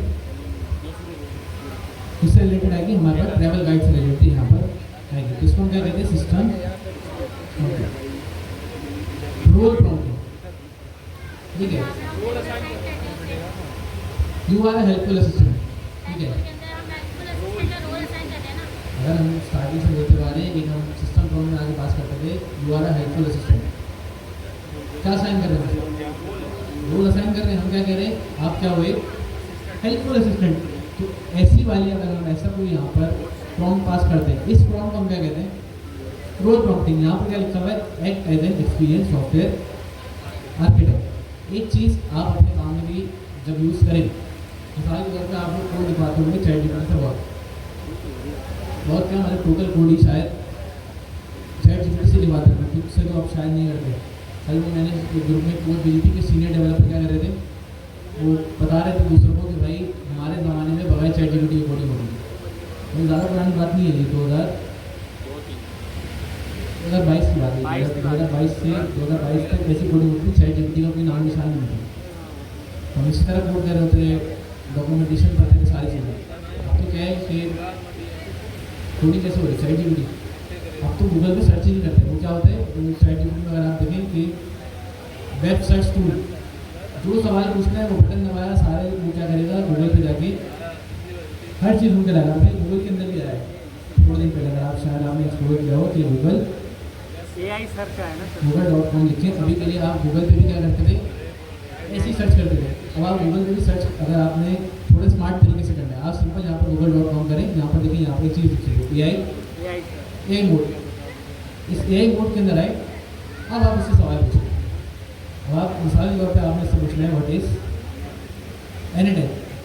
ये क्या करेगा, जो इसके पास है अपने सर्च इंजन के तौर पर, जो इसके बाद यूजर सर्च करेगा हमारे पास लेकर आ रहा है। तो ये फास्ट भी बहुत है, चैटजीपीटी से तो बहुत ज़्यादा है। और यहाँ पर ये सारी चीज़ें प्रोवाइड भी करेंगे। तो इस वाले मोड को भी यूज़ करें, अच्छा है। और साथ करेंगे, इसके साथ साथ सारे रेफरेंस भी देंगे मेरा। ओवरऑल मैं कह रहा था कि अगर आपने कोड लिख रहे हो, आप अगर डायरेक्ट उसमें जाके प्रॉब्लम दें और उससे पहले आप क्या करने, उससे जवाब एक्सपेक्ट करें, तो कभी कभार आपने नोट किया होगा कि वो बहुत अच्छा जवाब देता है, ऐसा कोड लिख के देगा कि पहली दफ़ा में चलेगा। तो कभी कभार आप उसको समझा के फिर गए, वो आपको बिल्कुल सही कोड नहीं लिख के देगा। तो आप एक छोटा सा काम कर सकते हैं, आप उसको अपने एजेंट एलएलएम को पहले से आगे बता दें कि आप क्या हो, एक सीनियर सॉफ्टवेयर इंजीनियर हो, मतलब आप इस चीज़ के अंदर स्पेशलिस्ट हो। अगर आपने उसको बता दिया, अब वो जो आपको जवाब देगा वो किसके तौर पर देगा, एक सीनियर सॉफ्टवेयर इंजीनियर के लिहाज से देगा। लेकिन अगर आपने बगैर किसी कॉन्टेक्ट दिए डायरेक्ट में सवाल पूछ लिया, आपको बिजनेस की तरह समझा रहे हैं। लेकिन जब आप कोड कर रहे होते हैं, हम कोशिश करते हैं कि हमारे पास जो कोड आए वो एक प्रोफेशनल कोड है। ऐसा नहीं है कि आज चल रहा कल नहीं चल रहा। तो जब आप एक कॉन्टेक्स्ट बता देते हैं कि भाई आप सीनियर सॉफ्टवेयर इंजीनियर हैं या आप इस चीज़ के स्पेशलिस्ट हैं, तो हर बार आपको क्या देगा, बेस्ट प्रैक्टिस फॉलो करके ही आपको जॉब मिलेगा। तो वो आपके लिए ज़्यादा बेनिफिशियल भी होगा। उसके अलावा अगली चीज़ क्या है हमारे पास, कॉन्टेक्चुअल प्रॉम्प्टिंग। ठीक है, नाम से पता चल रहा है क्या चीज़ है। हमने क्या किया, सवाल यहाँ पर पूछा, write a 200 word explanation of word and APO. लेकिन उससे पहले क्या बता दिया हमने, कॉन्टेक्स्ट। कॉन्टेक्स्ट अगर क्या बताया, you are writing for a tech blog aimed at beginner who have never coded before. अब कॉन्टेक्स्ट देने से फायदा क्या होगा, हम सबको पता है, अगर हम एलएलएम को पहले कॉन्टेक्स्ट दे दें, अब क्या होगा, अब जब हमसे सवाल करेंगे ये हमारे कॉन्टेक्स्ट को लेके उसी के हिसाब से क्या करेगा, जवाब देगा। तो कॉन्टेक्स्ट देने का फायदा ये, अब हमारे पास जो हमने इसको कॉन्टेक्स्ट प्रोवाइड किया है, अभी इस चीज़ का भी ख्याल रखें, जो भी हमारा आर्टिकल लिखेगा उसी के हिसाब से लिखेगा। तो हमने क्या प्रोवाइड किया है, इसको टैग ब्लॉक करना है। इसके लिए मेन कीवर्ड क्या है यहाँ पर, बिगनर, और दूसरी चीज़ क्या है, who have never coded before. अगर मैं डायरेक्ट लिख देता, डायरेक्ट ये कॉन्टेक्स्ट देता ही नहीं, अब अगर मैं इससे सवाल पूछता तो क्या कर देता, हो सकता है उनके लिए ब्लॉग देता जिन जो भाई पहले से टेक्निकल है, हो सकता है। लेकिन हमने क्या कर दिया, इसको नीच को क्या कर दिया, अलग से उनको इसको बता दिया कि आपने जो ब्लॉग लिखना है वो किन के लिए लिखना है, जिन्होंने आज तक कभी कोड ही नहीं किया, और जो क्या है सिंपल कंप्लीट क्या है, बिगनर। तो ये वाली चीज़ क्या कहलाती है हमारे पास, कॉन्टेक्चुअल प्रॉम्प्टिंग। अगली चीज़ क्या है हमारे पास, क्या अगली चीज़, चेन ऑफ थॉट। इसको हम क्या कहते हैं, COT प्रॉम्प्टिंग। अब इसके अंदर क्या होता है,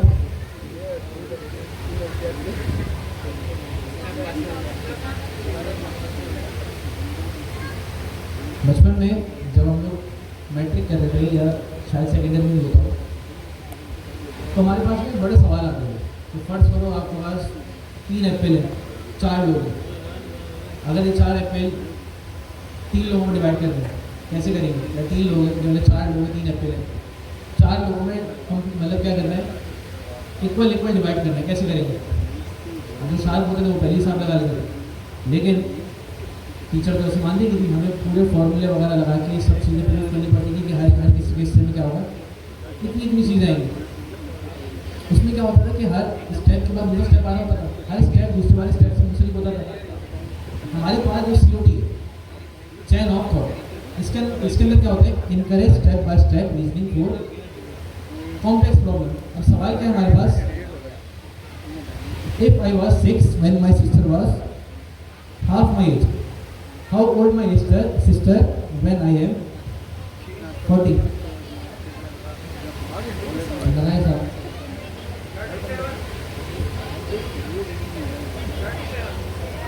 ठीक है। अब ये सवाल अगर मैं एलएलएम को दूँ, एलएलएम क्या करेगा, इसकी ज़ाहिर सोचेगा। और हमने क्या कर दिया, अगर मेरे पास कोई ऐसे प्रॉब्लम वाले सवाल है, मतलब कोई मैथ की प्रॉब्लम है या कोई लॉजिकल रीजनिंग है या कॉम्प्लेक्स एनालिसिस या कोई मल्टी स्टेप प्रोसेसिंग है, तो हम क्या करेंगे, आखिर में जाते जाते इसको क्या कह देंगे कि बोलेंगे let me think through this step by step. हम यहाँ पर क्या कर देंगे, इसको बोलेंगे एलएलएम को जाते जाते कि जो आपने प्रॉम्प्ट दिया है, आपने क्या करना है, इसको स्टेप बाय स्टेप पूछना है। तो वो क्या करेगा, स्टेप बाय स्टेप करेगा, पहला सवाल लाएगा, फिर उसको अपने पास लेके जाएगा, फिर दोबारा सोचेगा, फिर तीसरी दफ़ा सोचेगा, फिर चौथी दफ़ा सोचेगा।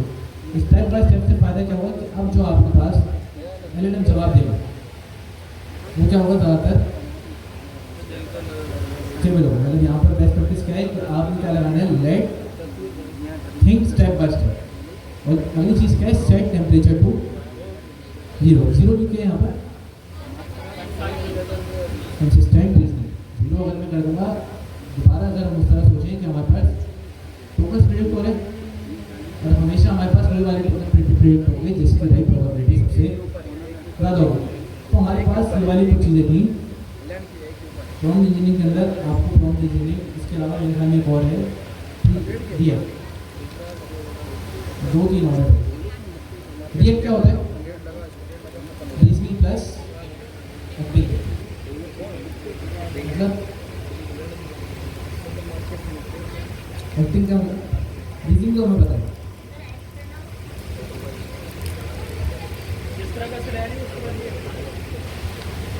क्या लिखा हुआ है, combine reasoning with tool use और एक्शन।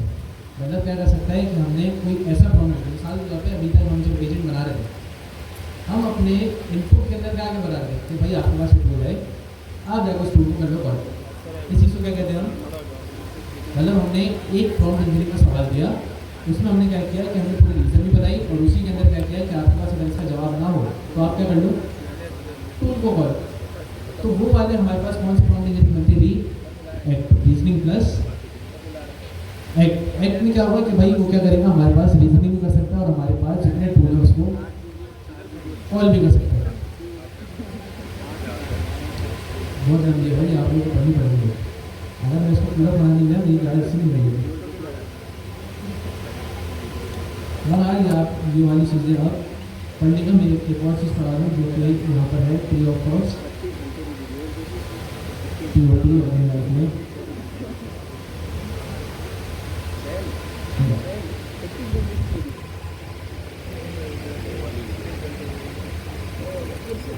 बहुत लंबा है क्या, $30 देने पड़ते हैं।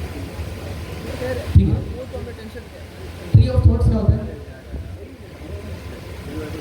फ्री ऑफ थॉट्स ये भी हमारे पास एक तरीका है। इसके अंदर क्या होता है कि explore multiple reasoning branch simultaneously for complex problem. इसके अंदर क्या है, creative problem solving, strategic planning, complex decision making और उसके अलावा task requiring exploration of alternatives. COT के अंदर क्या होता है कि COT के अंदर फर्स्ट करें कि हमारे पास एक ही प्रॉब्लम को क्या कर रहा था, बार बार सोचना, मतलब प्रॉब्लम एक ही थी, उसको क्या कर रहा था, हर बार उसी के ऊपर रीजनिंग कर रहा था। लेकिन फ्री ऑफ थॉट्स में क्या है कि हमारे पास मल्टीपल क्या कर सकता है, रीजनिंग कर सकता है किसके, अलग अलग ब्रांच में। मतलब एक टाइम पे क्या होगा, एक टाइम पे मल्टीपल ब्रांचेस को हैंडल कर सकता है। और ये किस काम आता है, हमारे पास क्रिएटिव प्रॉब्लम सॉल्विंग, अगर हम कोई स्ट्रेटेजिक प्लानिंग कर रहे हो, कॉम्प्लेक्स डिसीजन मेकिंग, COT की किसके काम आ रही थी,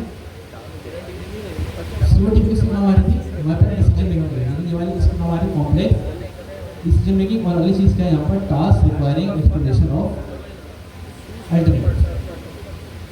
तो ये हमारे पास कुछ चीज़ें, इसके इस तरह से मतलब टेस्ट के अंदर आप ये आप एक नहीं जाइएगा कि आपसे सवाल पूछे, आपको प्रॉम्प्ट दिखाए और आपसे पूछे कि ये वाला प्रॉम्प्ट कौन सा है, ये एक्सपेक्ट नहीं करिए कि आपको मतलब सिंपल प्रॉम्प्ट दिखाए और आपसे पूछ रहे हैं कि भाई आप आपके पास जवाब दे दिए कौन सा, जीरो शॉर्ट है कौन सा, ऐसा सवाल नहीं है। हो सकता आ जाए, अब अगर चेंज हो मेरे ख्याल में नहीं आएगा। आपको सिर्फ प्रॉम्प्ट दिखाया जाएगा और आपसे पूछा जाएगा कि इस प्रॉम्प्ट का भाई आपको ऑप्शन दिए जाएंगे कि ये जो प्रॉम्प्ट है हमारे पास किस किस तरह जवाब दे सकते हैं। मिसाल के तौर पे एक प्रॉम्प्ट दिया और आपको ऑप्शन दिखा दिया कि एक का टेम्परेचर 0 कर दिया, टॉप की 3 कर दिया, टॉप की क्या कर दी 0.5। इसका हमारे पास आउटपुट कैसा आएगा, इस तरह का सवाल है। तो टेम्परेचर 0 आपने बताया, टेम्परेचर 0 का मतलब, टेम्परेचर 0 का मतलब क्या है, अगर आप लोगों को पढ़ना है ना भाई, आपको जवाब नहीं है। टेम्परेचर 0 का क्या मतलब होता है, मतलब क्या है, हमारा एलिमेंट क्या है, बिल्कुल नॉन क्रिएटिव आइडिया देगा। टॉप की अगर मैंने लिमिट लगा दी, टॉप के 5 दे दिया, अब क्या होगा,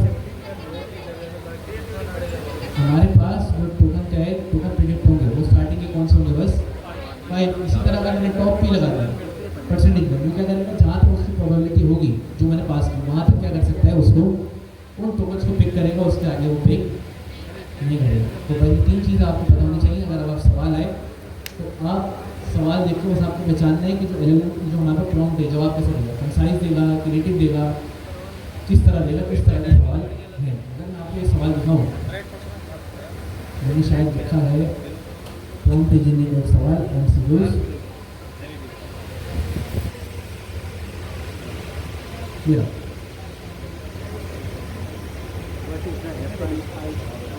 क्या लिखा हुआ है, इस सवाल को देखिए। सवाल क्या है, What will happen if I set temperature 1.3, top पे 5 and top पे 0.3 in a language model? तो सोचे टेम्परेचर 1.3 क्या कर रहा है, टॉप पे क्या कर रहा है, उसके अलावा टॉप पे क्या कर रहा है 0.3। ये 4 ऑप्शन हैं, 4 ऑप्शन को भी पढ़ेंगे। और एक और चीज़, इस तरह के सवाल आएंगे टेस्ट में, जो आप प्रेजेंटेशन का टेस्ट देंगे उसके अंदर आपके पास प्रॉम्प्ट इंजीनियरिंग के सवाल जो है इसी तरह के हैं।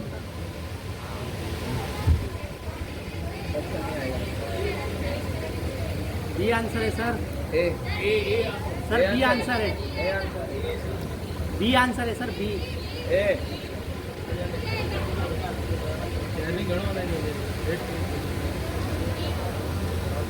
आंसर बी आंसर बी है चैट जीपीटी गलत दे रहा है। मैं चैट जीपीटी में रहना जितना पढ़ा है अपने हिसाब से, वहाँ चैट जीपीटी नहीं हो। बी लग रहा है सर। देखिए मैं एक और चीज़ बता रहा हूँ कि अगर आप ना हर चीज़ में ना अपना दिमाग चलाना छोड़ देंगे, एक टाइम आएगा जब आप चीज़ सोचने पे चाहेंगे आपके दिमाग में नहीं आएगी। तो दिमाग को ना जिस तरह ट्रेन करेंगे, सारे लोगों का छोटी भी चीज़ में ना उसके लिए चैट जीपीटी पे जा रहे हैं कि आप अपने साथ रहे एंड एंड जाओगा आपके पास ना सोचने की पावर है तो चलेगा जी। सर बी है।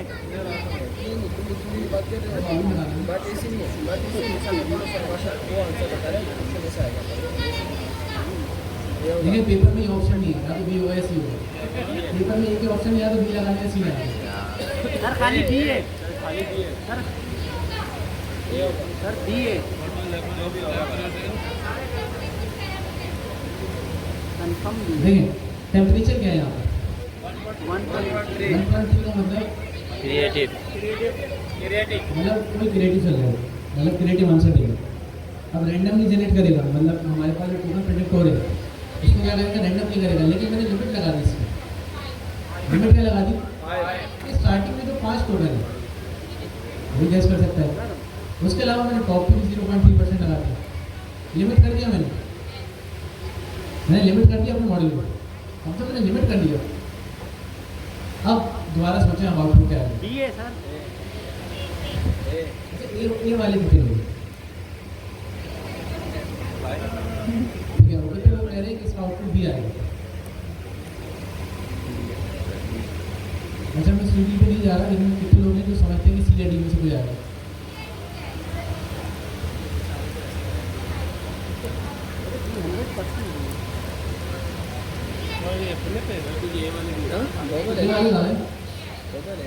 दोबारा से ए वाले कितने लोग हैं? अब कम हो रहा है सर। बी वाले कितने? बी वाले का साइंटिफिक वैल्यू। नहीं सर चैट जीपीटी आंसर है। तो अगर हम कौन सा सवाल है क्वेश्चन नंबर 2, इसकी वाले सवाल में आपको दे दूँगा। हमारे पास कुछ लिखे हुए हैं, नंबर 2 पे है क्या पढ़े? B B. अच्छा ये ऐसा टेस्ट नहीं करेगा। टेस्ट में अगर आपने देखा सबसे ज़्यादा कंटेंट ये लिखा हुआ ये कर जाएगा। टेस्ट के अंदर ऐसे करेंगे तो फिर मसला हो जाएगा। यहाँ बोर्ड वाला सीन नहीं है कि बोर्ड में आप गए कुछ नहीं आता, कॉपी कर दी बस। तो बोर्ड में सोच के लाते थे ना कि पहला सवाल सही होना चाहिए, आखिरी सवाल सही होना चाहिए, बीच में क्या लिखा है वो नहीं पता। तो अगर चेक करने चेक कर ली तो सही है, वरना क्या करेगा वो कॉपी देख के नंबर देगा। यहाँ ऐसा सीन है, यहाँ आपके पास कंप्यूटराइज चेकिंग है, जो करेंगे उसके आउटपुट मिलेगा। ठीक है, तो जवाब क्या है? बी। बी क्यों आया, कौन सा टाइम है? आप बोलिए क्या टेम्परेचर तो 1.3 था। टॉप 5 लगाए। टेम्परेचर क्या था 1.3, मतलब क्या करता है उसको रैंडमली सेलेक्ट करता है। लेकिन हमने लगा के दिया यहाँ पर टॉप के क्या हुआ 5 लगा दिए कि जितने उसने अगर मिसाल के तौर पर 1000 टोकन प्रिडिक्ट किए हो, हमने क्या कर दिया उसको लिमिट कर दिया किसके ऊपर, बस 5 के ऊपर। अब अगर वो रैंडमली सेलेक्ट भी कर रहा है किसके अंदर से करेगा, 5 किसके अंदर से करेगा 5 के में। अंदर। अब जितना भी क्रिएटिव होने की कोशिश करे वो 5 से आगे पीछे जा सकता है, नहीं जा सकता। तो क्या आउटपुट आएगा हमारे पास? Output highly focus and mostly deterministic with risk of repetition loop. तो इस तरह के ना आपके पास सवाल आएंगे। यहाँ पर क्या है, with risk of repetition loop bug. इसका मतलब ये है कि अगर आपने यहाँ पर ना टॉप की भी लगाया, मतलब ऐसा होता है कि मिसाल के तौर पे तो टॉप की लगाने का मेन फायदा मतलब क्या होता है कि टॉप की में ना अगर मैंने टॉप की लगाया, मिसाल के तौर पे टॉप की में क्या होता है कि हमारे जो टोकन होते हैं, टॉप की क्या कर सकता है कि परसेंटेज में ना किसी को सिलेक्ट कर सकते हैं, इस वजह से क्या होगा हमारे टोकन कितने ज़्यादा लग सकते हैं। लेकिन टॉप की में मैंने क्या बताया 0.3%। अब 0.3% क्या हुआ, टॉप के अंदर उसको पहले सिलेक्शन कर ली। अब जो टॉप पी भी लगेगा कितना 0.3 का उसके अंदर लगेगा हमेशा टॉप के अंदर। तो यहाँ पे लिखा हुआ है विद रिस्क ऑफ रिपीटेशन, मतलब जो रिपीटेशन करेगा वो किसके अंदर करेगा, हमेशा टॉप के अंदर। इससे आगे वो जा नहीं सकता। तो बहरहाल प्रॉम्प्ट इंजीनियरिंग हमारी खत्म हुई। अब हम आते हैं फिर टेस्ट की तैयारी की तरफ। अब हमारे पास कुछ सवाल हैं और कस्टम रनर।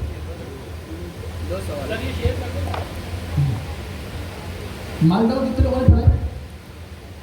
मार्कडाउन तो पढ़ लेना चाहिए था, अगर नहीं पढ़ा तो फिर सोच लें आप लोग टेस्ट करी करोगे। वही तो मार्कडाउन लास्ट टाइम मैंने पढ़ाया भी था।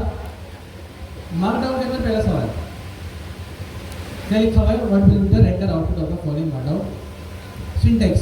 क्या लिखा हुआ है सबसे पहले 1, उसके बाद 5, उसके बाद 8, ये मार्कडाउन सिंटैक्स है। उसके बाद क्या लिखा हुआ है 11 12 13 11 12 13 11 12 13। ऑप्शन कितने हमारे पास 4।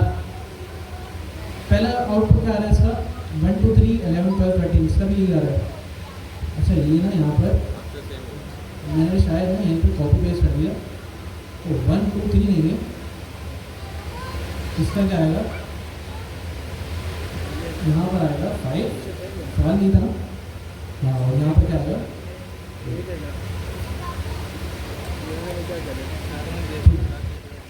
रिस्पॉन्ड कर देते हैं इसका।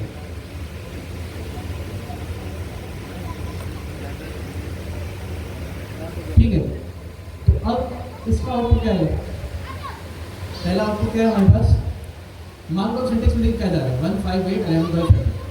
आउटपुट में क्या है, सबसे पहले क्या है 1 2 3, उसके बाद क्या है हमारे पास 1 5 8 1 2 3 11 12 13 11 12 13, उसके बाद क्या है सी में क्या है 11 12 13 repeated 3 times without numbering. D में क्या है नन ऑफ देम। इसका आउटपुट क्या है ए वाला, बी वाला या सी वाला। पहले आसान कर देंगे, डी नहीं, 3 ऑप्शन थे हमने यहाँ पर क्या लगा दिया टॉप के लगा दिया। टॉप के क्या है कि अब सिंपल आप प्रिडिक्ट करेंगे इसके अंदर से, स्टार्टिंग में 3 के अंदर से टॉप पे लगा दिया हमने 3। अब इन 3 में से गैस करने क्या आएगा,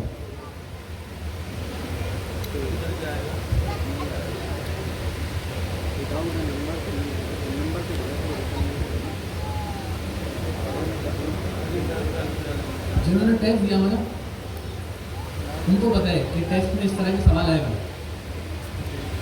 लेवल 2 में तो नहीं है, लेकिन लेवल 1 में इस तरह के टेस्ट हैं। तो अभी के लिए अगर तरीके से नोट कर लिए और इन चीज़ों को चला कर देख लिया अपने पास, तो टेस्ट में ना थोड़ा सा फायदा हो जाएगा। वो सवाल आए थे चाहे वो भी जल्दी बनाए, इतना टाइम थोड़ी। ए वाले कितने कि ए आउटपुट आएगा सर, बी वाले कितने,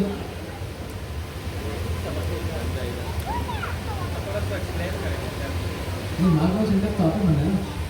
मतलब मैं सिंपल बता देता हूँ कि ये वाला जो मार्कडाउन सिंटैक्स है HTML आती होगी सबको, ऑर्डर लिस्ट अनऑर्डर लिस्ट पढ़ेगी। ये वाला जो मार्कडाउन सिंटैक्स है कन्वर्ट होगा ऑर्डर लिस्ट के अंदर, OL के अंदर। ये आएगा what will be the render output of the following markdown syntax. और ये जो हमने दिया हुआ है ना 1 5 और 8 हमने नंबर लगा दिए, कन्वर्ट किसके अंदर होगा, ये कन्वर्ट होगा HTML के अंदर ऑर्डर लिस्ट के अंदर। अब जब ऑर्डर लिस्ट के अंदर कन्वर्ट हो रहा है एंड ऑर्डर लिस्ट का देखिए हमें स्ट्राइक वो डॉट डॉट लगा के देखेंगे। लेकिन जब ऑर्डर लिस्ट की बात करें, ऑर्डर लिस्ट में क्या होता है नंबर में आ रहा है हमारे पास, क्या कभी 1 के बाद 5 आता है, 5 के बाद 8 आता है। जब ये कन्वर्ट हुआ HTML के अंदर, HTML क्या करेगा, HTML इसका आउटपुट क्या देगा 1 2 3। इसका ऑप्शन में क्या है ए, बी आउटपुट नहीं है। अगर आप बोले तो चला के दिखा तो मैं चला के दिखा दूँगा, अगर आप इसको कॉपी कर लें। और यहाँ पर सिंपल हमारे पास सुधार है, यहाँ पर क्लास से बोले नहीं, अभी हमारे पास यूपी डॉट एमडी के अंदर कुछ भी नहीं। मैंने क्या किया इसको यहाँ पर आके किया पेस्ट। यही सवाल था 1 5 8 11 12 13। अगर आप इसको मार्कडाउन सिंटैक्स के अंदर प्रीव्यू करें, अच्छा इस तरह नहीं, कंट्रोल शिफ्ट V सर, कैसे नहीं, कंट्रोल शिफ्ट V।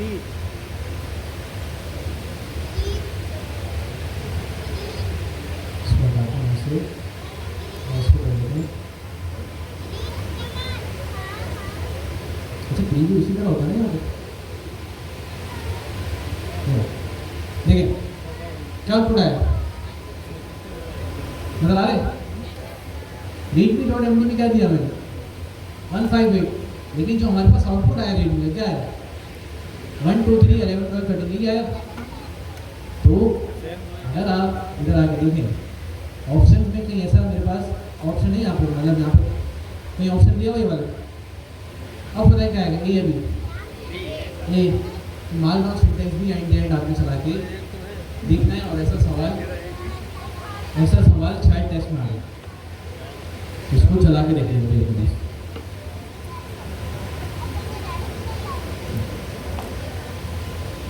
ठीक है, ठीक है। और ये सवाल है, मेरे कुछ सवाल है मेरे पास, मैं भेज दूंगा।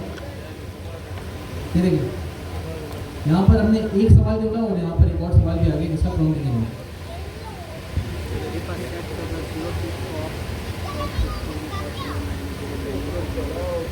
ठीक है, तीसरा सवाल क्या है?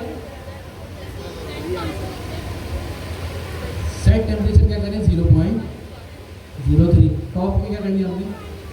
50। टॉप पे क्या कर लिया? 0.9। अब मुझे बताएं, will the language model output be deterministic और रैंडम? क्या होगा सर? B answer. टेम्परेचर क्या है? 0.03, मतलब ऑलमोस्ट क्या है, कंसाइड आंसर आएगा, मतलब बिल्कुल ऑलमोस्ट 0 के करीब करीब। अगली चीज़ क्या है? टॉप के 50। क्या लगा दिया मैंने? अपने एलएलएम को क्या कर दिया? रिस्ट्रिक्ट कर दिया कि आपने जो हमारा गैसिंग करनी है वो कहाँ से करनी है? टॉप के 50 के अंदर। उसके अलावा क्या है? अगली चीज़ टॉप की 0.9। तो इसका आउटपुट क्या है?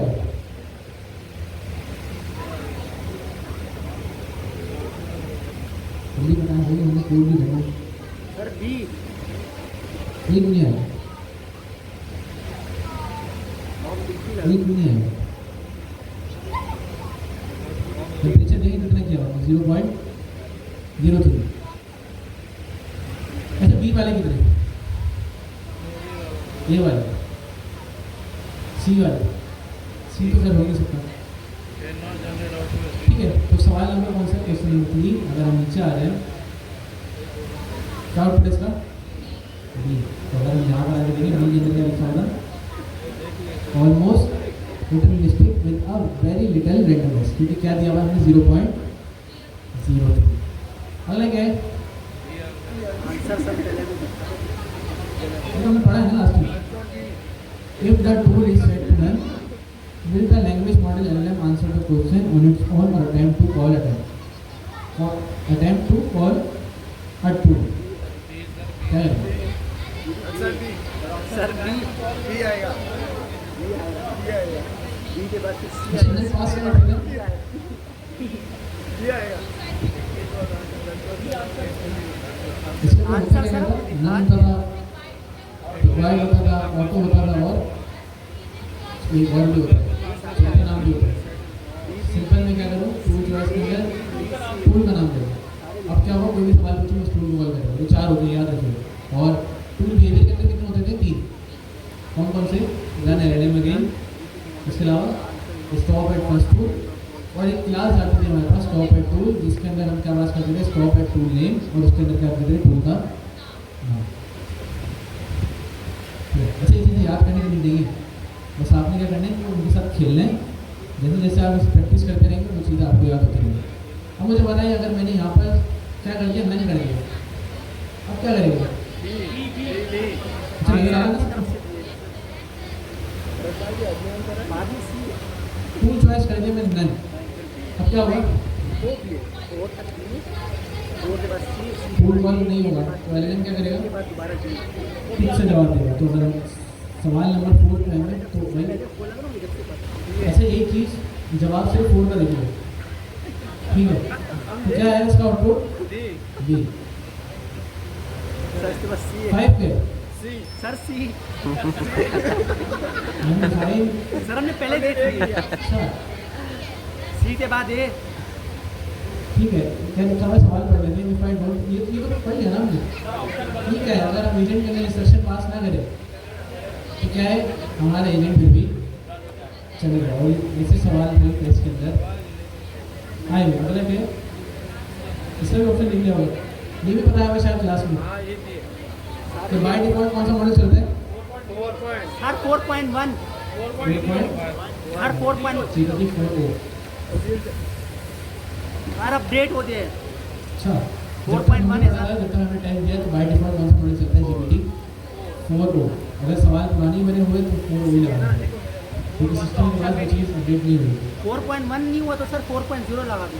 4.1 4 वही चल रहा है बाय डिफॉल्ट। नहीं सर 4.1 कर दिया रेपो में भी उन्होंने। अगली चीज़ क्या है? इस पाइडेंटिक और डेटा क्लास और डेटा क्लास। अच्छा मैंने कहा ना कि पाइडेंटिक पढ़ लिया। पाइडेंटिक के अंदर डेटा क्लास क्या होता है? पाइडेंटिक के लिए सवाल शायद आ जाए, ये शायद आप लोगों को नहीं पता होगा। ठीक है, इसका क्या है? ये ऑप्शन है। इसके अलावा क्या है? कितने याद नहीं। What type of object is returned by runner dot run stream method? Sir B. कौन सा ऑप्शन है इसके अंदर? सी। सर सी। सी वाले कितने लोग? सवाल बी वाले कितने? सवाल दोबारा पढ़ो। सर बी आंसर है। सर बी आंसर है। बी। बी सवाल क्या है? What type of object is returned by the runner dot run stream method?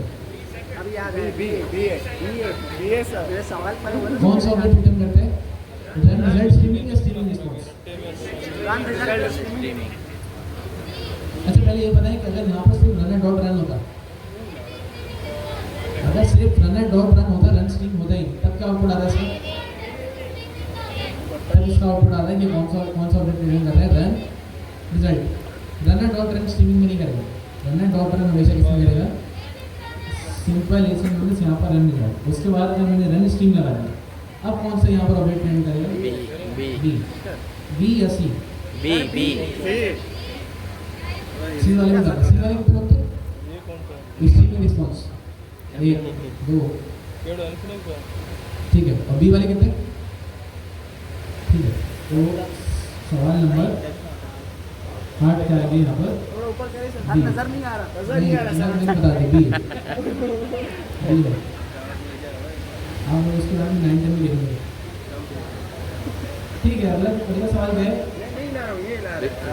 Which expectation is raised when an agent or model behaves unexpectedly, calling a non-existent tool or returning malformed JSON? मतलब क्या है? मतलब हमारे पास कभी भी अगर क्या होते हैं गलत JSOन भेजे, तब हमारे पास क्या होगा? हमारे पास क्या आउटपुट आएगा सर? नजर नहीं आ रहा sir. Model behaviour error. Behaviour error zoom out कर देना sir. Model behaviour unexpected move कर दिया तो मॉडल बिहेवियर वैल्यू एरर तो नहीं आता। नहीं लग रहा। मतलब सिंपल सवाल को अगर आप उर्दू में पढ़ें, अगर मॉडल का मॉडल से सवाल करते हैं, मतलब मॉडल ने हमें जो भी रिस्पॉन्स दिया वो गलत दे दिया, तो कौन सी एक्सेप्शन नहीं होगी?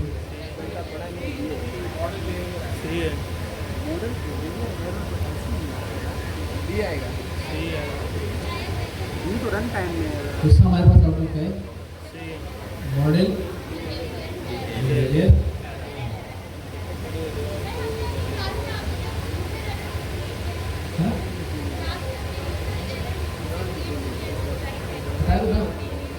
कब आएगा? जब हमने अपनी तरफ से गलती की। मिसाल के तौर पे एजेंट बनाने में गलती है, नहीं उसमें डॉक्यूमेंटेशन में सारे एरर लिखे हैं, वहाँ लिखे हैं। अगली चीज़ क्या है? Question number 10। वो तो हमने पढ़ाया नहीं, तो ये भी से बता दिया। क्वेश्चन क्या है? अच्छा,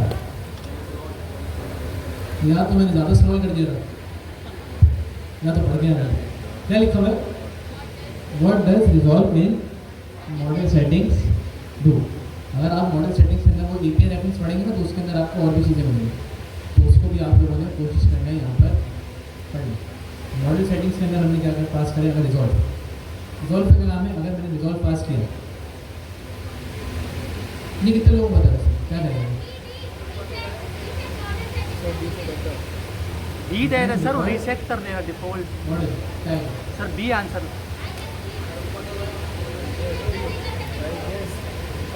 रिजॉल्व को मैंने क्या करते हैं? पुरानी मॉडल सेटिंग दी हुई थी ना, उसको क्या कर देता है? और यहाँ पर ओवरराइड कर देते हैं। यहाँ पर अगर आप देखें, यहाँ पर ऑप्शन क्या है? सी। नो का सी है सी। यहाँ पर सी में क्या लिखा हुआ है? नो का सी है। हमने पूरा बात किया 10 का भी है। नो सी में क्या है? प्रोड्यूस अ आंसर खत्म हो new model setting by overlaying and any